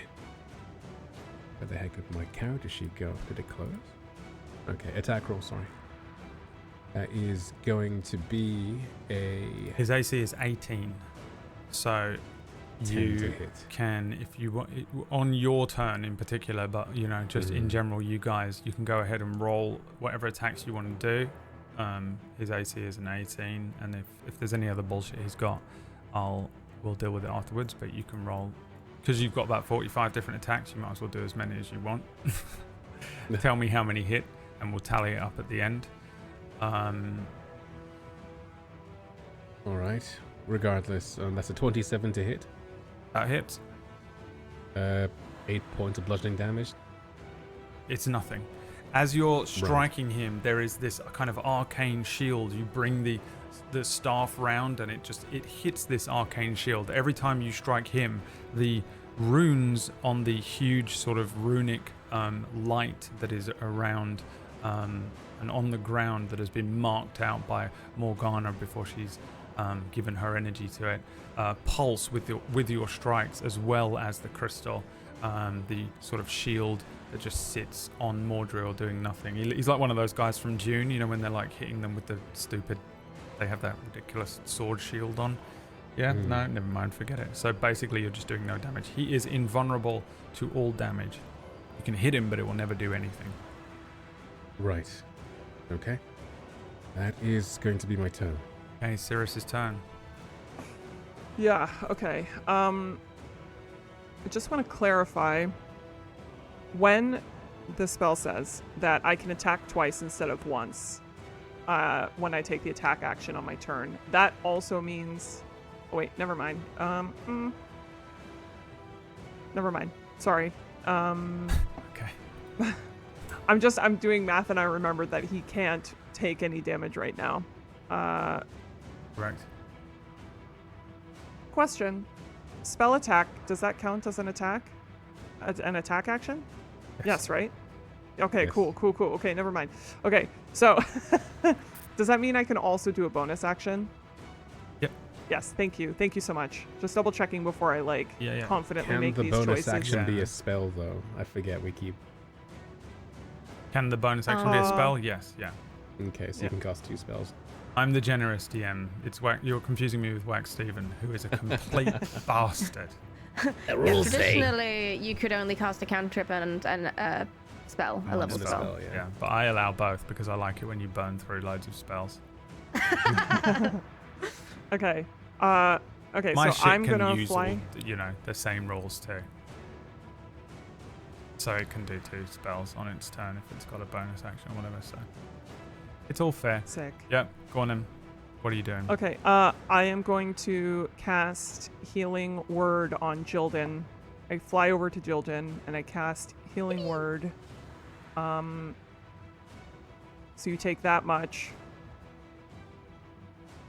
And then I am going to... Can I hit this with a Guiding Bolt? Am I too far? I don't think so. I think I can. I'm gonna try and destroy this crystal, 120 feet with the Guiding Bolt. Oh my goodness, for real? That's unfortunate. Natural 1. Roll me a It's a d20. natural 1. Spell wind. Time for some spell wind. 12. A 12 means that you have disadvantage on your next attack roll. You sort of pull a muscle in your arm or something. Okay. Or you strain a magic synapse. Okay, well, I get 2 attacks. So I'm gonna try it again. Okay, disadvantage. 12. Roll again, you got disadvantage. Oh, yeah. Forgot. Okay, well, you know. It's still a 12. Yeah, 12 is a miss as you burn 2 spell slots here on 2 guiding bolts that just striking. I think maybe they do hit the crystal, but they just the crystal is the crystal. This is the earth crystal. It's kind of this yellow brown crystal that's floating, and it's particularly tough, particularly strong, and bolstered by the last of Morgana's undead arcane energy. Okay. Want to do anything else on your turn? That's it for me. No, that's it. Did you run away from him? I did, yep. Did you tell me you were doing that? I said that I was flying towards Chilton. Oh, you're flying. I fly towards Chilton. I'm flying. All right. Okay. See, normally I'd let you get away with it, but I don't think I will. I'm just going to hit you with a claw as you try. Or I'm going to attempt to hit you with a claw as you fly away, because you moved out of his attack range, so he gets an attack of opportunity on you with a 17 to hit. That is a miss. Okay, so irrelevant. You sort of fly and he swoops at you before turning that tail on Sia. On a 29 and a 29. You know, I think that'll hit. The tail swinging around as you're kind of like striking him and just hitting the shield. The tail strikes Sia for 14 bludgeoning damage here. At the end of Sirius's turn for a legendary action for Mordriel, bringing us to Thrax's turn. I'm gonna shout the crystal. Shouting like that, like the crystal, like a middle-aged woman at Target. You guys, the dark crystal over there. Janet from Friends, or whatever her name was. Janice.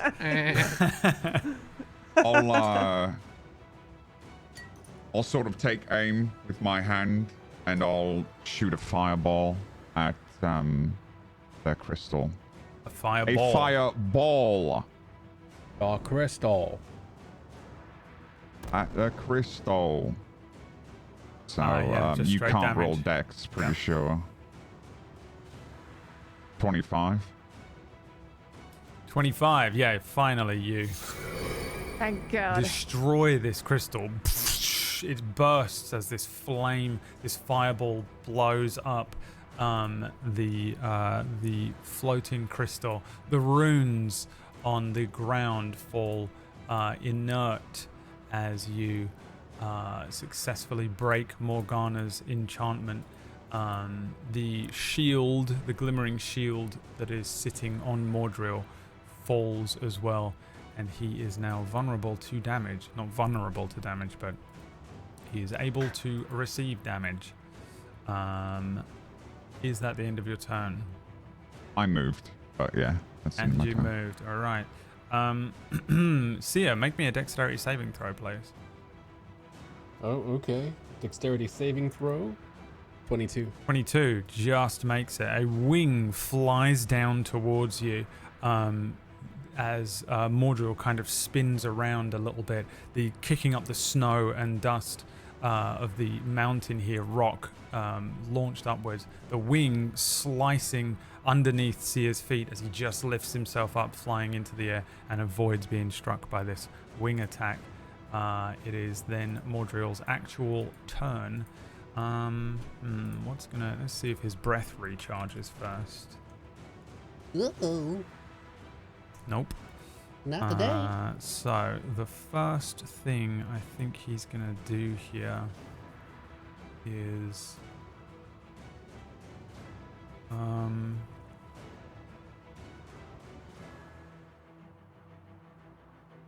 I think he looks to Thrak,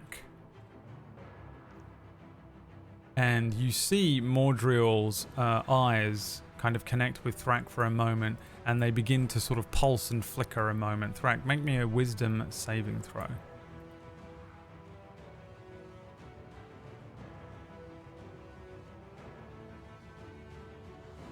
A 19.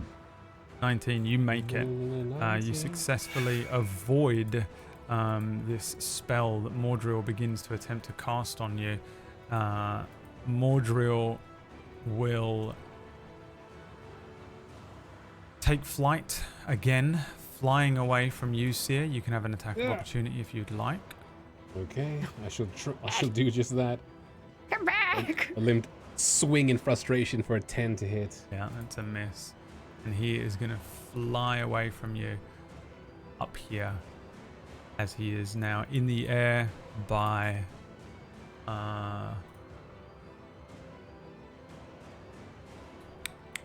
it's 30 feet up in the air right now. That's the end of his turn. It is Jilden's turn. Making this very difficult for me. Right, that's it. I cast haste on myself. One action. Oh, sorry. Actually, you all need to make me Constitution saving throws. I forgot about his Aura of Decay. 10. Got to beat an 18.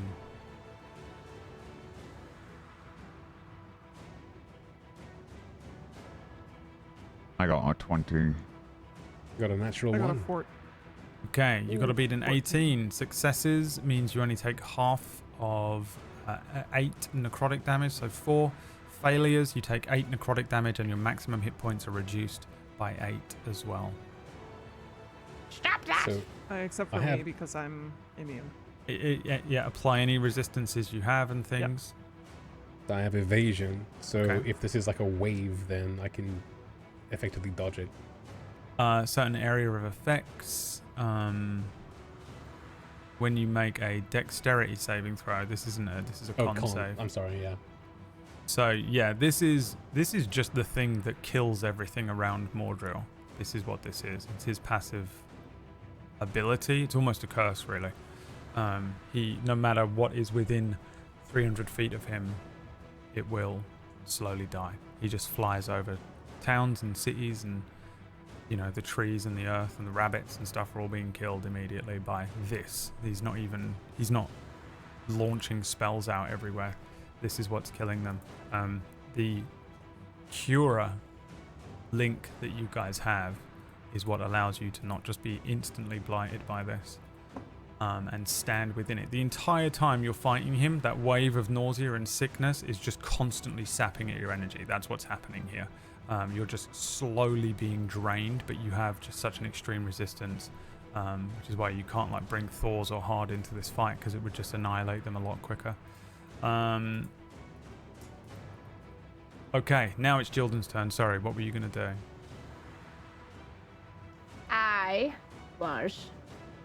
I cast haste upon myself, which enables me to have a +2 bonus to AC. My speed is doubled, and I get an extra action on every turn. So I'm going to run 60 foot, a burst of youth speed. 60 foot, yep.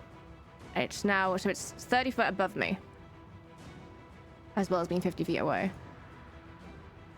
Yep. So annoying. So what is that? 30 foot. Yeah, I wouldn't be able to I'd have to, yeah, okay, right. I don't know how diagonals work in the air. If he's 15 feet in front of me but 30 feet up, do we just add those together and say he's 45 feet away from me? Is that how we do this? Well, this is a question for Wax Steven during the show Zero Blue Orion. Now, there was a point absolutely forever ago where someone... What is that called? It's called something in mathematical terms that starts with a P. Yeah. Pythagorean. A Pythagorean favorite. theorem. Pythagoras. The hypotenuse. But basically, you can just do a line. So whatever... you don't have to do the calculation of a long and up. Right. He's 30 feet up. It would be He's across, yeah. he's still he's within 25 feet of you. The true question is, can I Misty Step onto him? Yeah. Well, you could miss. His back would be higher than that, so Yeah. he's 30 foot above. His feet are 25 feet above you. His back would be higher, 45 feet up, I guess. No, maybe not that much. Maybe, I guess, like 35 feet at max. So you could Misty Step onto his leg and then start climbing up him like Kratos if you want to risk something like that. No, I feel like I need both hands on the weapon, so that's not gonna work. Yeah. You can Alright, thank. well- You can go all the way back to in Mordriel's memory. Every single time he's had to fight a group of Quura in one of these fucking kingdoms, he remembers the bastard that jumped on his back the moment he arrived, like a tick, and started just slicing him with a big magical sword. I'm sure. Well, in that case, once again, the spear glows with lightning as I cast Divine Lightning up at him again. So this time it will have the full effect at him. So a dexterity saving throw. So that's 3d6. Wow. 6. So he will take 3d6, so 12 lightning damage plus the damage. I think it takes just from being 3 plus 3d6 radiant, right? Does that count? No. These are individual, so it's just whatever the Okay, right, so ability that's is. just- Yeah. If it hits him, okay. Yeah.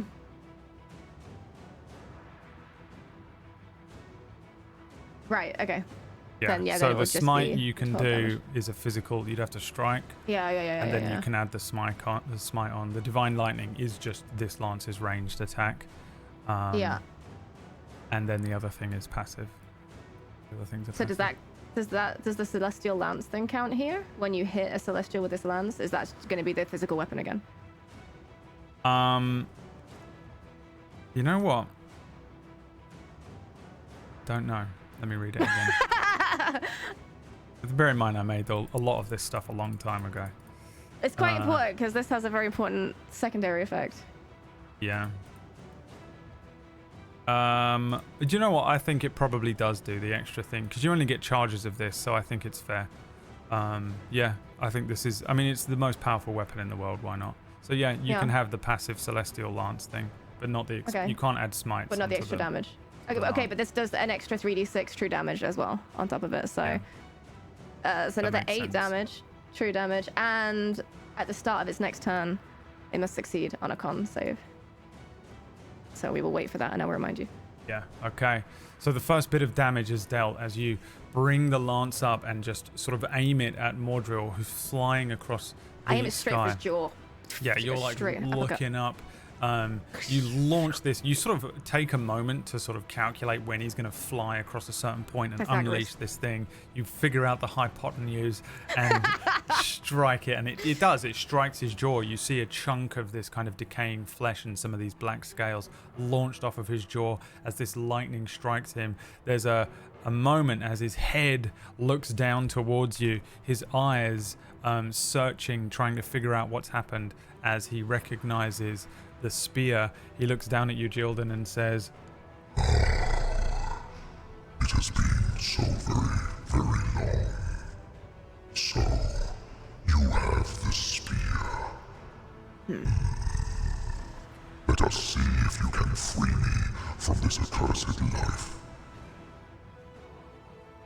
You better get ready to be acquainted with this. great, yeah, you deal all that damage. Okay, is that the end of your turn? Yes. He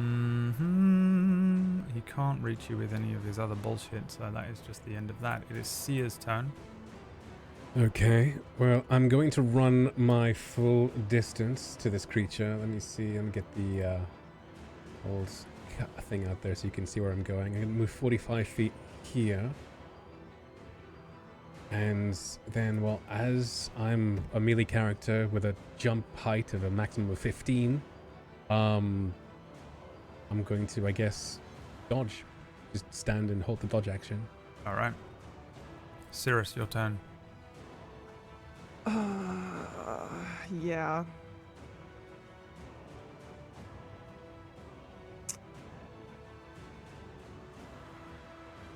This is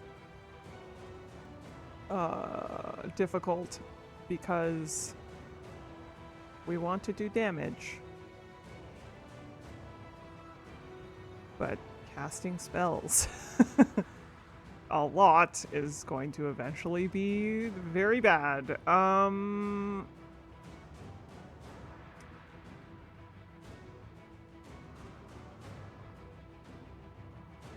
Okay, I am going to, this might be silly, but we're gonna do it anyway.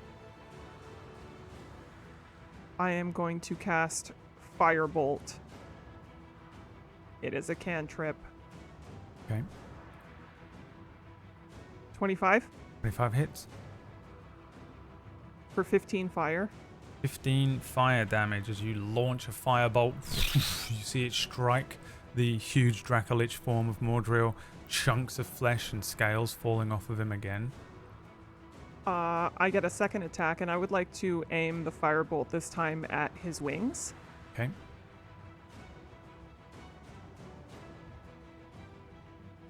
$18. 18 just hits. Was there an intention behind hitting his wings? I want to burn his wings off. I want to Okay. damage his wings so he can't fly.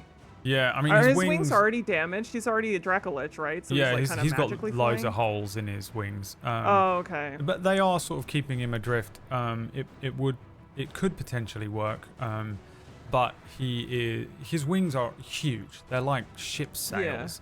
And a cantrip of a firebolt is really quite small. So while I think this does just tear another small hole through his wing, a little ember of flame to it, he doesn't even seem to notice as you strike for this second one. It does hit. Give me the damage.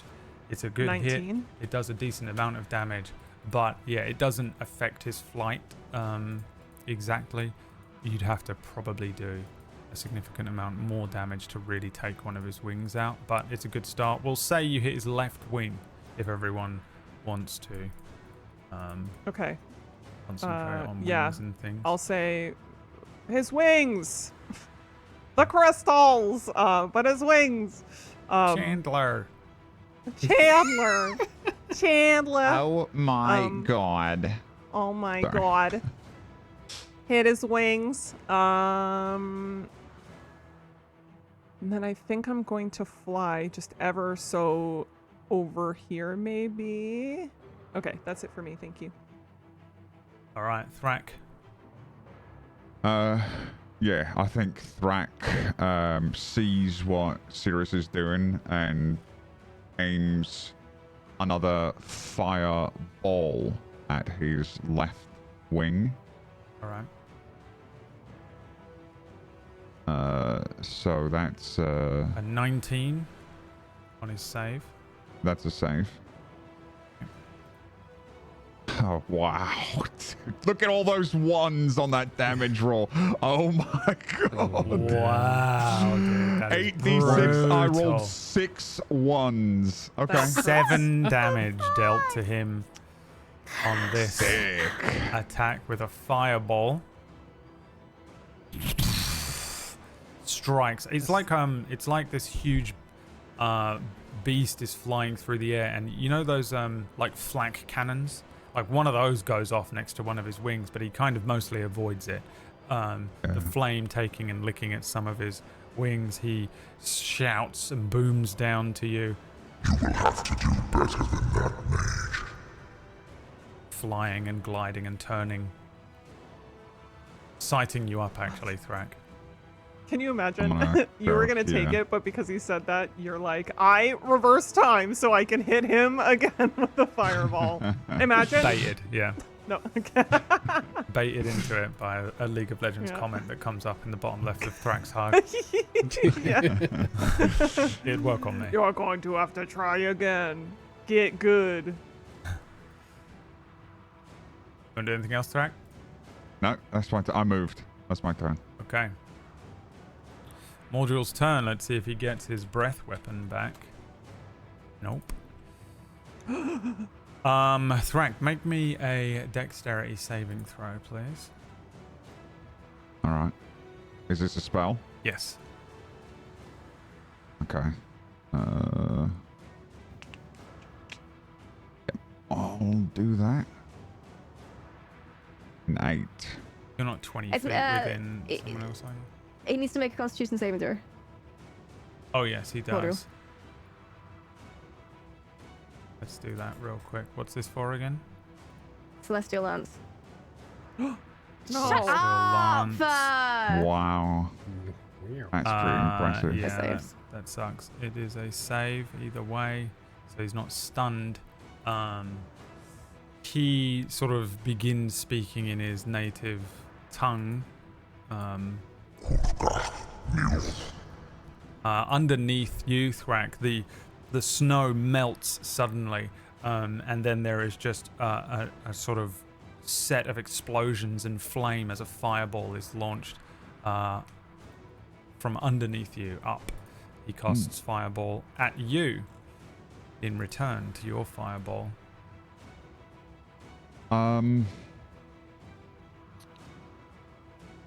I think you're going to need to succeed on a wisdom saving throw because I'm going to try to cast temporal shunt. Ooh, okay. I have no idea what that is.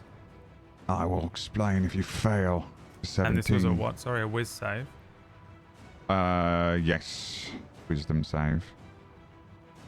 23. Yep. Cool. Doesn't do anything. Okay. It's just a 5th level spell slot. It's fine. All right. Well, here comes and this is just a 3rd level spell slot for you. Thank you. Of 22 fire damage Yeah. towards Okay. Thrak. As there's just an area around Thrak as the a sort of column of flame and a bunch of explosions go off around Thrak, dealing fire damage. Mordriel continues to fly above you all. He's gonna fly over here. And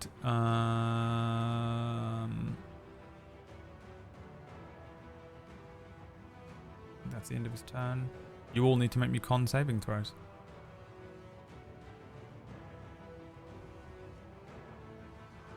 That's 20.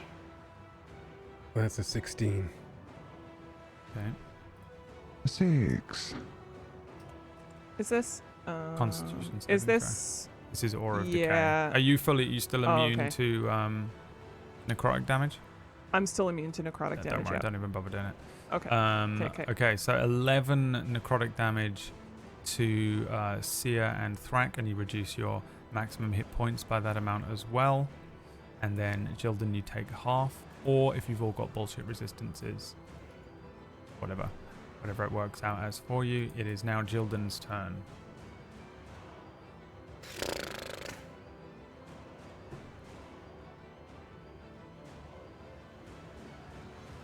Yeah.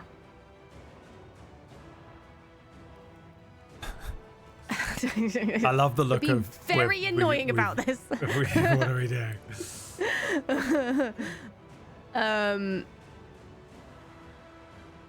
Yeah, you know what? I was sick of running after him. He's just flying around me like an asshole. I don't like it. I'm gonna hit him with my last charge of Divine Lightning Okay. in the hopes that I could maybe stun him next time. There's a 13. That will fail. Yep. So he takes the full amount, which will be 3d6. 16 lightning damage plus 8 true damage. Okay, 24 damage. Is it by chance aimed at his left wing? It is. That is so strange that you would ask that. 'cause- Oh my gosh. Yeah, a bunch more damage dealt to Wise. that left wing as he sort of turns in the air and arcs, and this thing rips some chunks and flesh and some leathery bat wing off of this already torn up left wing here. I don't think it's enough to bring him down yet, but you do some additional damage there. Yeah. Yes, yes.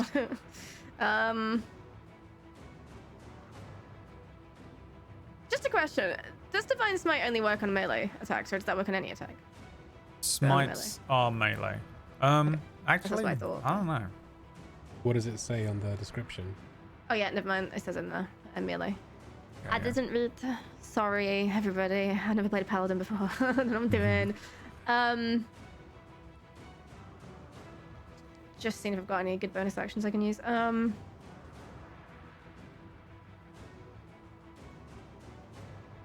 I will cast. Nope, nothing, because it's concentration. That's my end of my turn. All right, Sia, your turn. Watching Mordriel fly away from the tree, one of the only trees in this entire battleground I was going to use to jump onto him from. Sia watches the dragon fly away exasperated and starts running again to chase him down. Okay. Yeah, I mean, yeah, okay. I rolled a wisdom save. I'll let you guys know in the green room what he would have done otherwise. Yeah. As he runs 45 feet. In fact, he's going to run 30 feet, 25 feet even here. Knowing that, like, he doesn't want to get ringed by an AoE attack. And that's his turn. Okay. Cirrus, your turn. Yeah. I'm seeing how we're having a difficult time bringing him down, getting that wing off. So I'm going to attempt, please, I'm going to use a spell slot, a big spell slot, to try and take that wing off. I'm going to cast Flame Strike. It's a dex It's a dexterity save. Yeah. God. That is a 7. Okay. So then he takes 12 fire damage and 16 radiant on that wing. I'm aiming for the wing. Okay, 12 As this, like, fire damage. And then pillar 16 of radiant. you light said? and flame. Yeah. You recognize that the radiant damage does not take as much as the flame and the fire damage does. He has a resistance to radiant damage. Okay. He is an angel. I mean, Mirggles knew that, but Cirrus doesn't know that, and I'm Yeah. trying not No, to you know do. that. Yeah. You're aware of it now, in character. Yeah. Yes.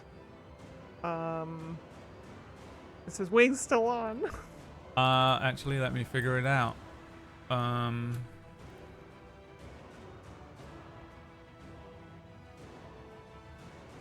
sort of quickly came up with an idea in my head. It is still on, but actually I think you sort of recognize that there's a moment as you strike with this thing, it kind of buckles him as he's flying and he's beginning to turn an arc again.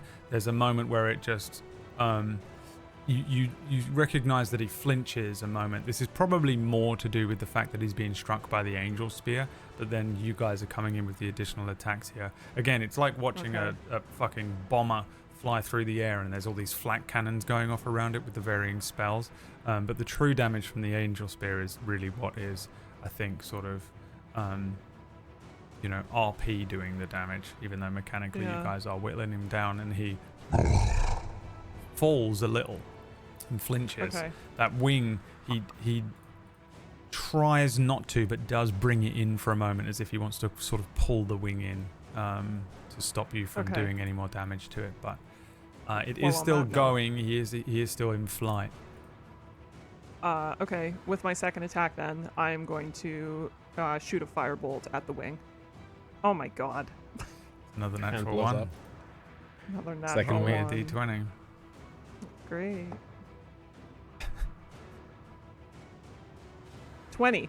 That just means that's not actually good. That means you roll twice from this table. So roll me 2 d20s and take. You're going to Cool. take 2 effects. Yeah. Why that isn't on a 1, I don't know. 1. That's 1 s20. Oh, geez, sorry. In my panic. Oh, 20 again. 20 God. again. Roll me another 4 d20. So 3 now. Okay. So roll. Hold on. Roll 3 So d20. I'm just gonna roll 3d20. Yeah. Okay, A 19. 19. A 19. Your attack ricochets back and hits you for max damage. Cool. 10. Very damage. You lose focus and go to the bottom of the initiative order. So your initiative drops to 7 Wait, for the rest? as of the start of the next round. Okay. And then 18 Your weapon breaks unless it's magical, which it is, so you're okay. Thank God. Fumble tables, my favorite. Yeah, after... so we're going to put you underneath Jildan, but you've actually gone this round, so it's as of next time. You will Okay. go on Is that round for the rest 7. of the combat then? Your initiative is now 7, yeah, instead of Cool. 20. Awesome. Is that the end of your turn? Yeah. Thrak. Cool. All right. You remember the other heroes that were fighting? Yeah, they were so much better than us. They did and really they died. well. I'm gonna throw a fireball at rank 4 at him at the wing, at the left wing. Okay. The wing that he flinched Yeah. when something hit it. A 19. Cool. Yep. Make. I hate this boss. Level 4. So 29. Half of 29 damage is 14. Oh, wow. That is unbelievable.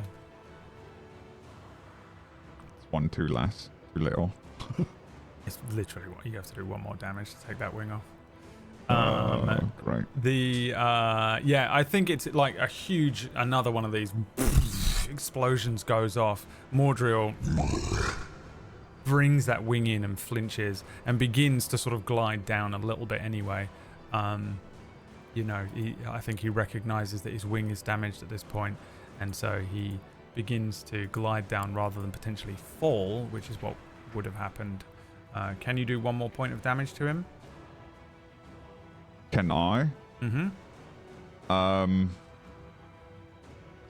I can...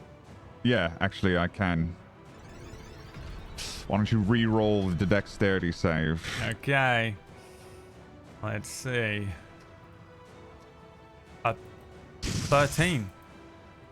He's a fail. Yeah, he's So a he fail. takes another 14 damage. And yeah, instead we see this fireball go off right underneath that left wing and also kind of catch a good portion of the left flank of Mordriel's Dracolich form. He begins to fall. Falls out of the air. He was 30 feet up, so he takes 3d6 additional bludgeoning damage here from the fall. Another 14 damage. As he's brought down, the snow lifting up, his form rolling over, his wings tucking underneath him, his neck sort of twisting out before he kind of slides to a stop and begins to bring himself back up. This ridiculously enormous creature scratching and pulling at the ground. You will pay for that. As he brings himself back around and starts to readjust himself. I think he probably was because he was flying in this direction. He's probably landed somewhere over here a little bit. You want to do anything else on your turn? Oh, I can drink my potion as a bonus action. Yeah. I can't remember what I think the rules that's are. the rules. Yes, you can. Yeah. Yes. So we have no rogues. That's my rule. Yes. Let me just double check. I had 2d4 plus 2.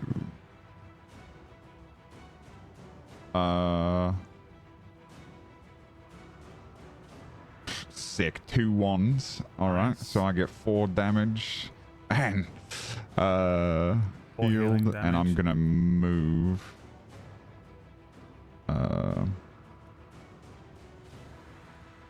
There. And that's my turn. Okay, I'm gonna say Mordriel was prone, so he stands up, which is half of his speed, and then I'm gonna. Everyone needs to roll me con saves. He rolls for his necrotic breath, which he doesn't recharge.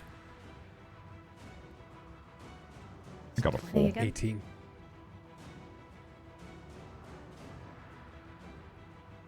Who are we missing? Oh yeah, Cirrus doesn't I'm roll. immune. I'm Yep. immune. I'm immune.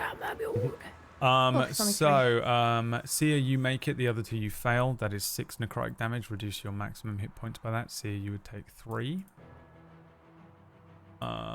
Let's see here. Mordriel, I think at this point would... what would he do?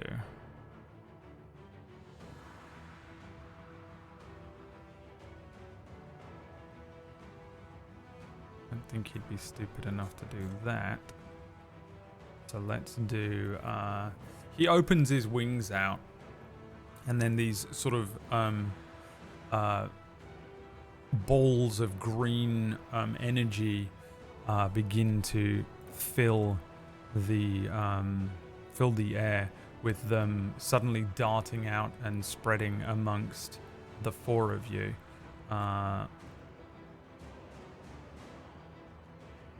So I think you just each take damage here. Sia, you take 2 force damage.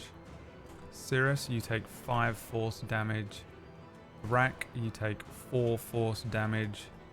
And Jilden, you take 6 force damage as these magic missiles launch out and strike the area. Kind of just, again, it's almost like another set of flak cannons going off around you as each of these magic missiles seek you out and strike you, as he sort of does it in a way of, you get the sense that he's just kind of distracting you for a second while he rights himself.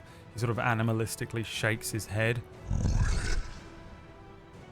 as he rights himself and prepares to charge forward, which he does. He's going to charge forward to here and place himself looking down on his left towards Jilden and right towards Cirrus with his back towards Thrak. That is the end of his turn there. Jilden, it's your turn. Okay, I'm not looking so good. By the way, I'm looking pretty bad. But nonetheless, I take a step backwards. So I am 10 feet away from him. Which would attack of opportunity would be possible. Okay, great. I'll hit you with a claw then, I think. 22 versus your AC. Yeah, that hits. 16 slashing damage. As you sort of move away from him, he just brings his claw down, this huge arm, striking your shell. Regardless of how strong your shell is, this thing is enormous, being hit by a kaiju right now. Yep. Yep. Can you heal yourself with lay on hands? Yeah. Oh, cool. Then I'm gonna use my full lay on hands and heal myself for 55 points of healing. Because my god, do I need it? Nice. Nice. Yeah, I take this spear. In fact, this isn't even my magic. This is from the spear itself. This is angel magic. I take it in both hands as I take a step backwards, and it suffuses into me, this white glow, sort of moving its way up my body and then diffusing into the air in a glimmer of angelic dust, shall we say. And then I am going to attack. Battling! So I'm going to make a weapon attack with the spear. And let me just double check all my stuff. I can also attack twice, so I'm going to do that. And I'm also going to use Divine Smite on both attacks. So bear with me, this is going to take a while. So let's do the attack rolls. That'll be a 21 to hit and a 16 to hit. 21 hits, 16 misses. So that is 15 piercing, plus I will use the Expelling Smite. So that's an additional 3d6. Radiant. Okay. It's 13 radiant, plus the Divine Smite and Improved Divine Smite, which is an additional 3d8. She's only 14 points of damage. And then what was the roll for that 16? It was a 5, dang. I'm just double checking if that's all I can do. For now.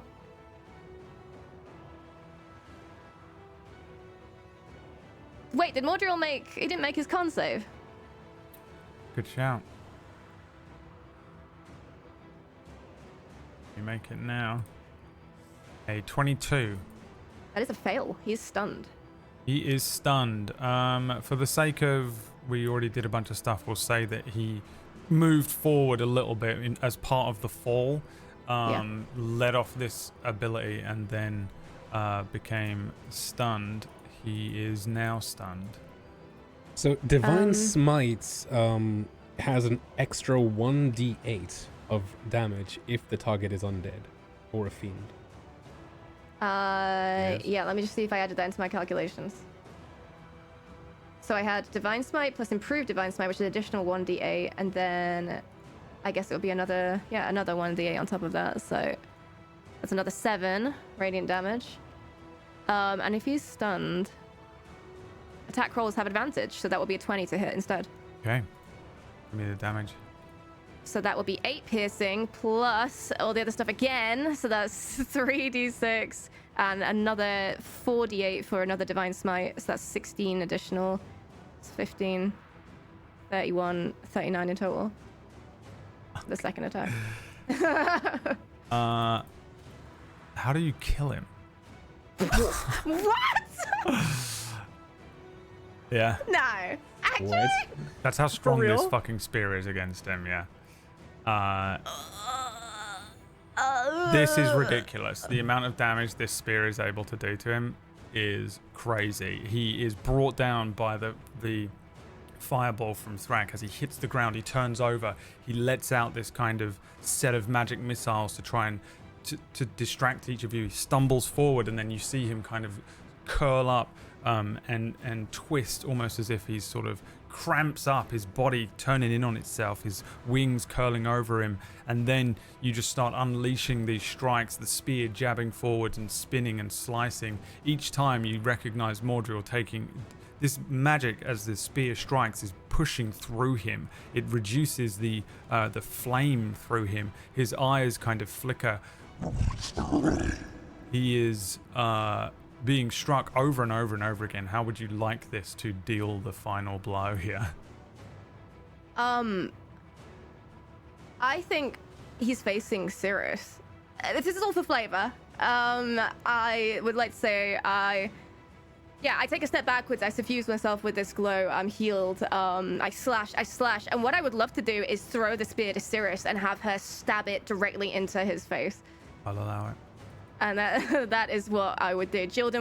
You'd see her slashing, almost completely enthralled by what's happening here. This is all she is here to do. And in the last second, she looks up to Cirrus and shouts, "Cirrus, finish this!" and throws the spear directly at Cirrus. I catch it from the air, and I turn on him, and I say, "Here's your wish." And then I dig it directly into his face, into his skull. You strike with the spear here, and you recognize this spear as you bring it down. One arm sort of like underneath, curled under, the spear curled under your arm as you bring this thing down. You sense the spear kind of take a life of its own for a moment as it is pulled into this enormous form. You see the form of Mordriel, the dragon form, shrinking and curling in on itself for a second almost as if moisture is being pulled from this creature. The flames and that arcane energy, the green sickly color that sits underneath everything that he does is banished, as if someone blew out a candle. The light to his eyes fixes you, Cirrus, with one stare, and then suddenly the light, the redness, that malevolent look goes out. The huge form hits the snow, rolling over. One of the wings, so long, it stretches out. It lands next to Thrak. The huge, disgusting, decayed, dead Draco Lich uncurls fully, the neck rolling out, the skull crashing into the ground by Jildan, the claws sort of pulled up into the broken and twisted rib cage, the tail twisting out and uncurling in the snow here. And then silence, that sense of sickening aura of decay vanishes almost immediately. It's as if you can breathe again with that horrible nausea shifting away. I look down at his body. May the gods never know your name.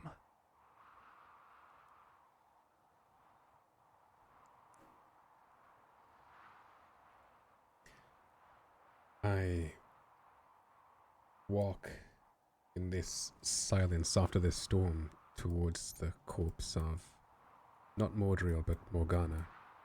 After all this running, and I'm gonna pull my staff out, a long backswing, and then attempt to knock her head off into the distance, just in case she does anything. Yeah, make me an attack roll with advantage.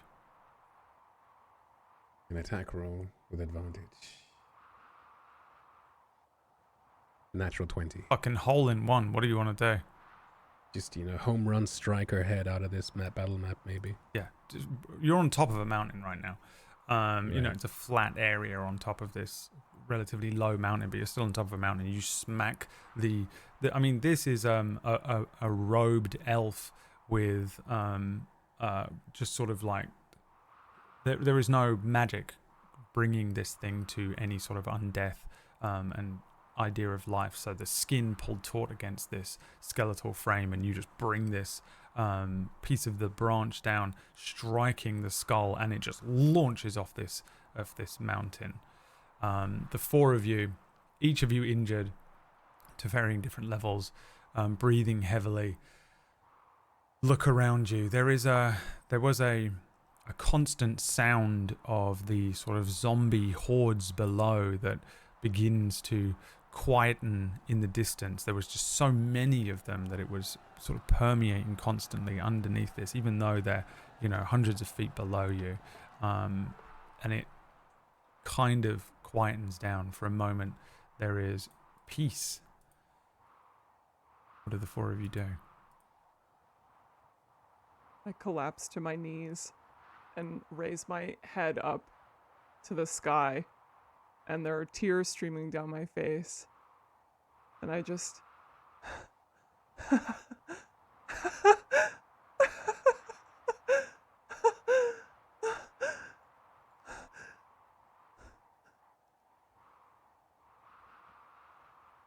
I look at this creature, where I'm standing with disbelief. I feel, because of my state, I'm alive but not alive, dead but not dead. I feel as if I should be tired. I should be on one knee, exhausted. But instead I stare at this creature, anticipating. There's no relief right now. At the Dracolich? Yes. There is a final death pulse from the corpse of Mordriel. Pulse shifts the world around you. Four of you find yourselves in a realm drained of essence. The landscape stretches out in a haunting silence.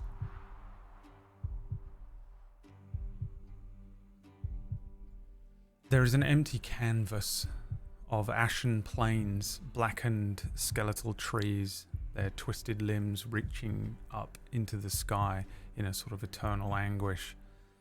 The ground here is cracked and lifeless, as if the very soul of the earth had been siphoned away millennia ago. There is a pale grey sky looming overhead, devoid of sun or stars. It's casting this kind of sickly pallor over this forsaken land. Every breath you take here feels heavy, as if the air is sort of thick with a toxic miasma that you can't escape. And before you, there is a sickly creature sitting, a very tall, larger than a Goliath, but grey-skinned, humanoid, skinny-looking thing of bones, barely skin stretched over bones. The creature has these featherless wings pulled close into its back. You make out a few of them. There could be 6 in total. It has sunken eyes that are filled with this kind of bloody red light. As you look at it, it is kind of a sad sight, I think, for your mind to take in. It has these legs that are twisted and gnarled. They're almost more like roots, unable to support the weight of the creature, but it sits against a rock. There is a second angel spear sitting planted into the earth beside the creature. Every few seconds, a pulse of radiant energy washes through the creature. Its energy recovering from yet another death. The sudden shift to this realm leaves each of you kind of winded. And you are suffering the condition stunned. It has no mouth, yet the creature speaks, its voice echoing through your mind. The true form of Mordriel says, "I died. I returned. It has happened several times. Each time the pain of all that I have lost returns anew. You fought well, but I yet live."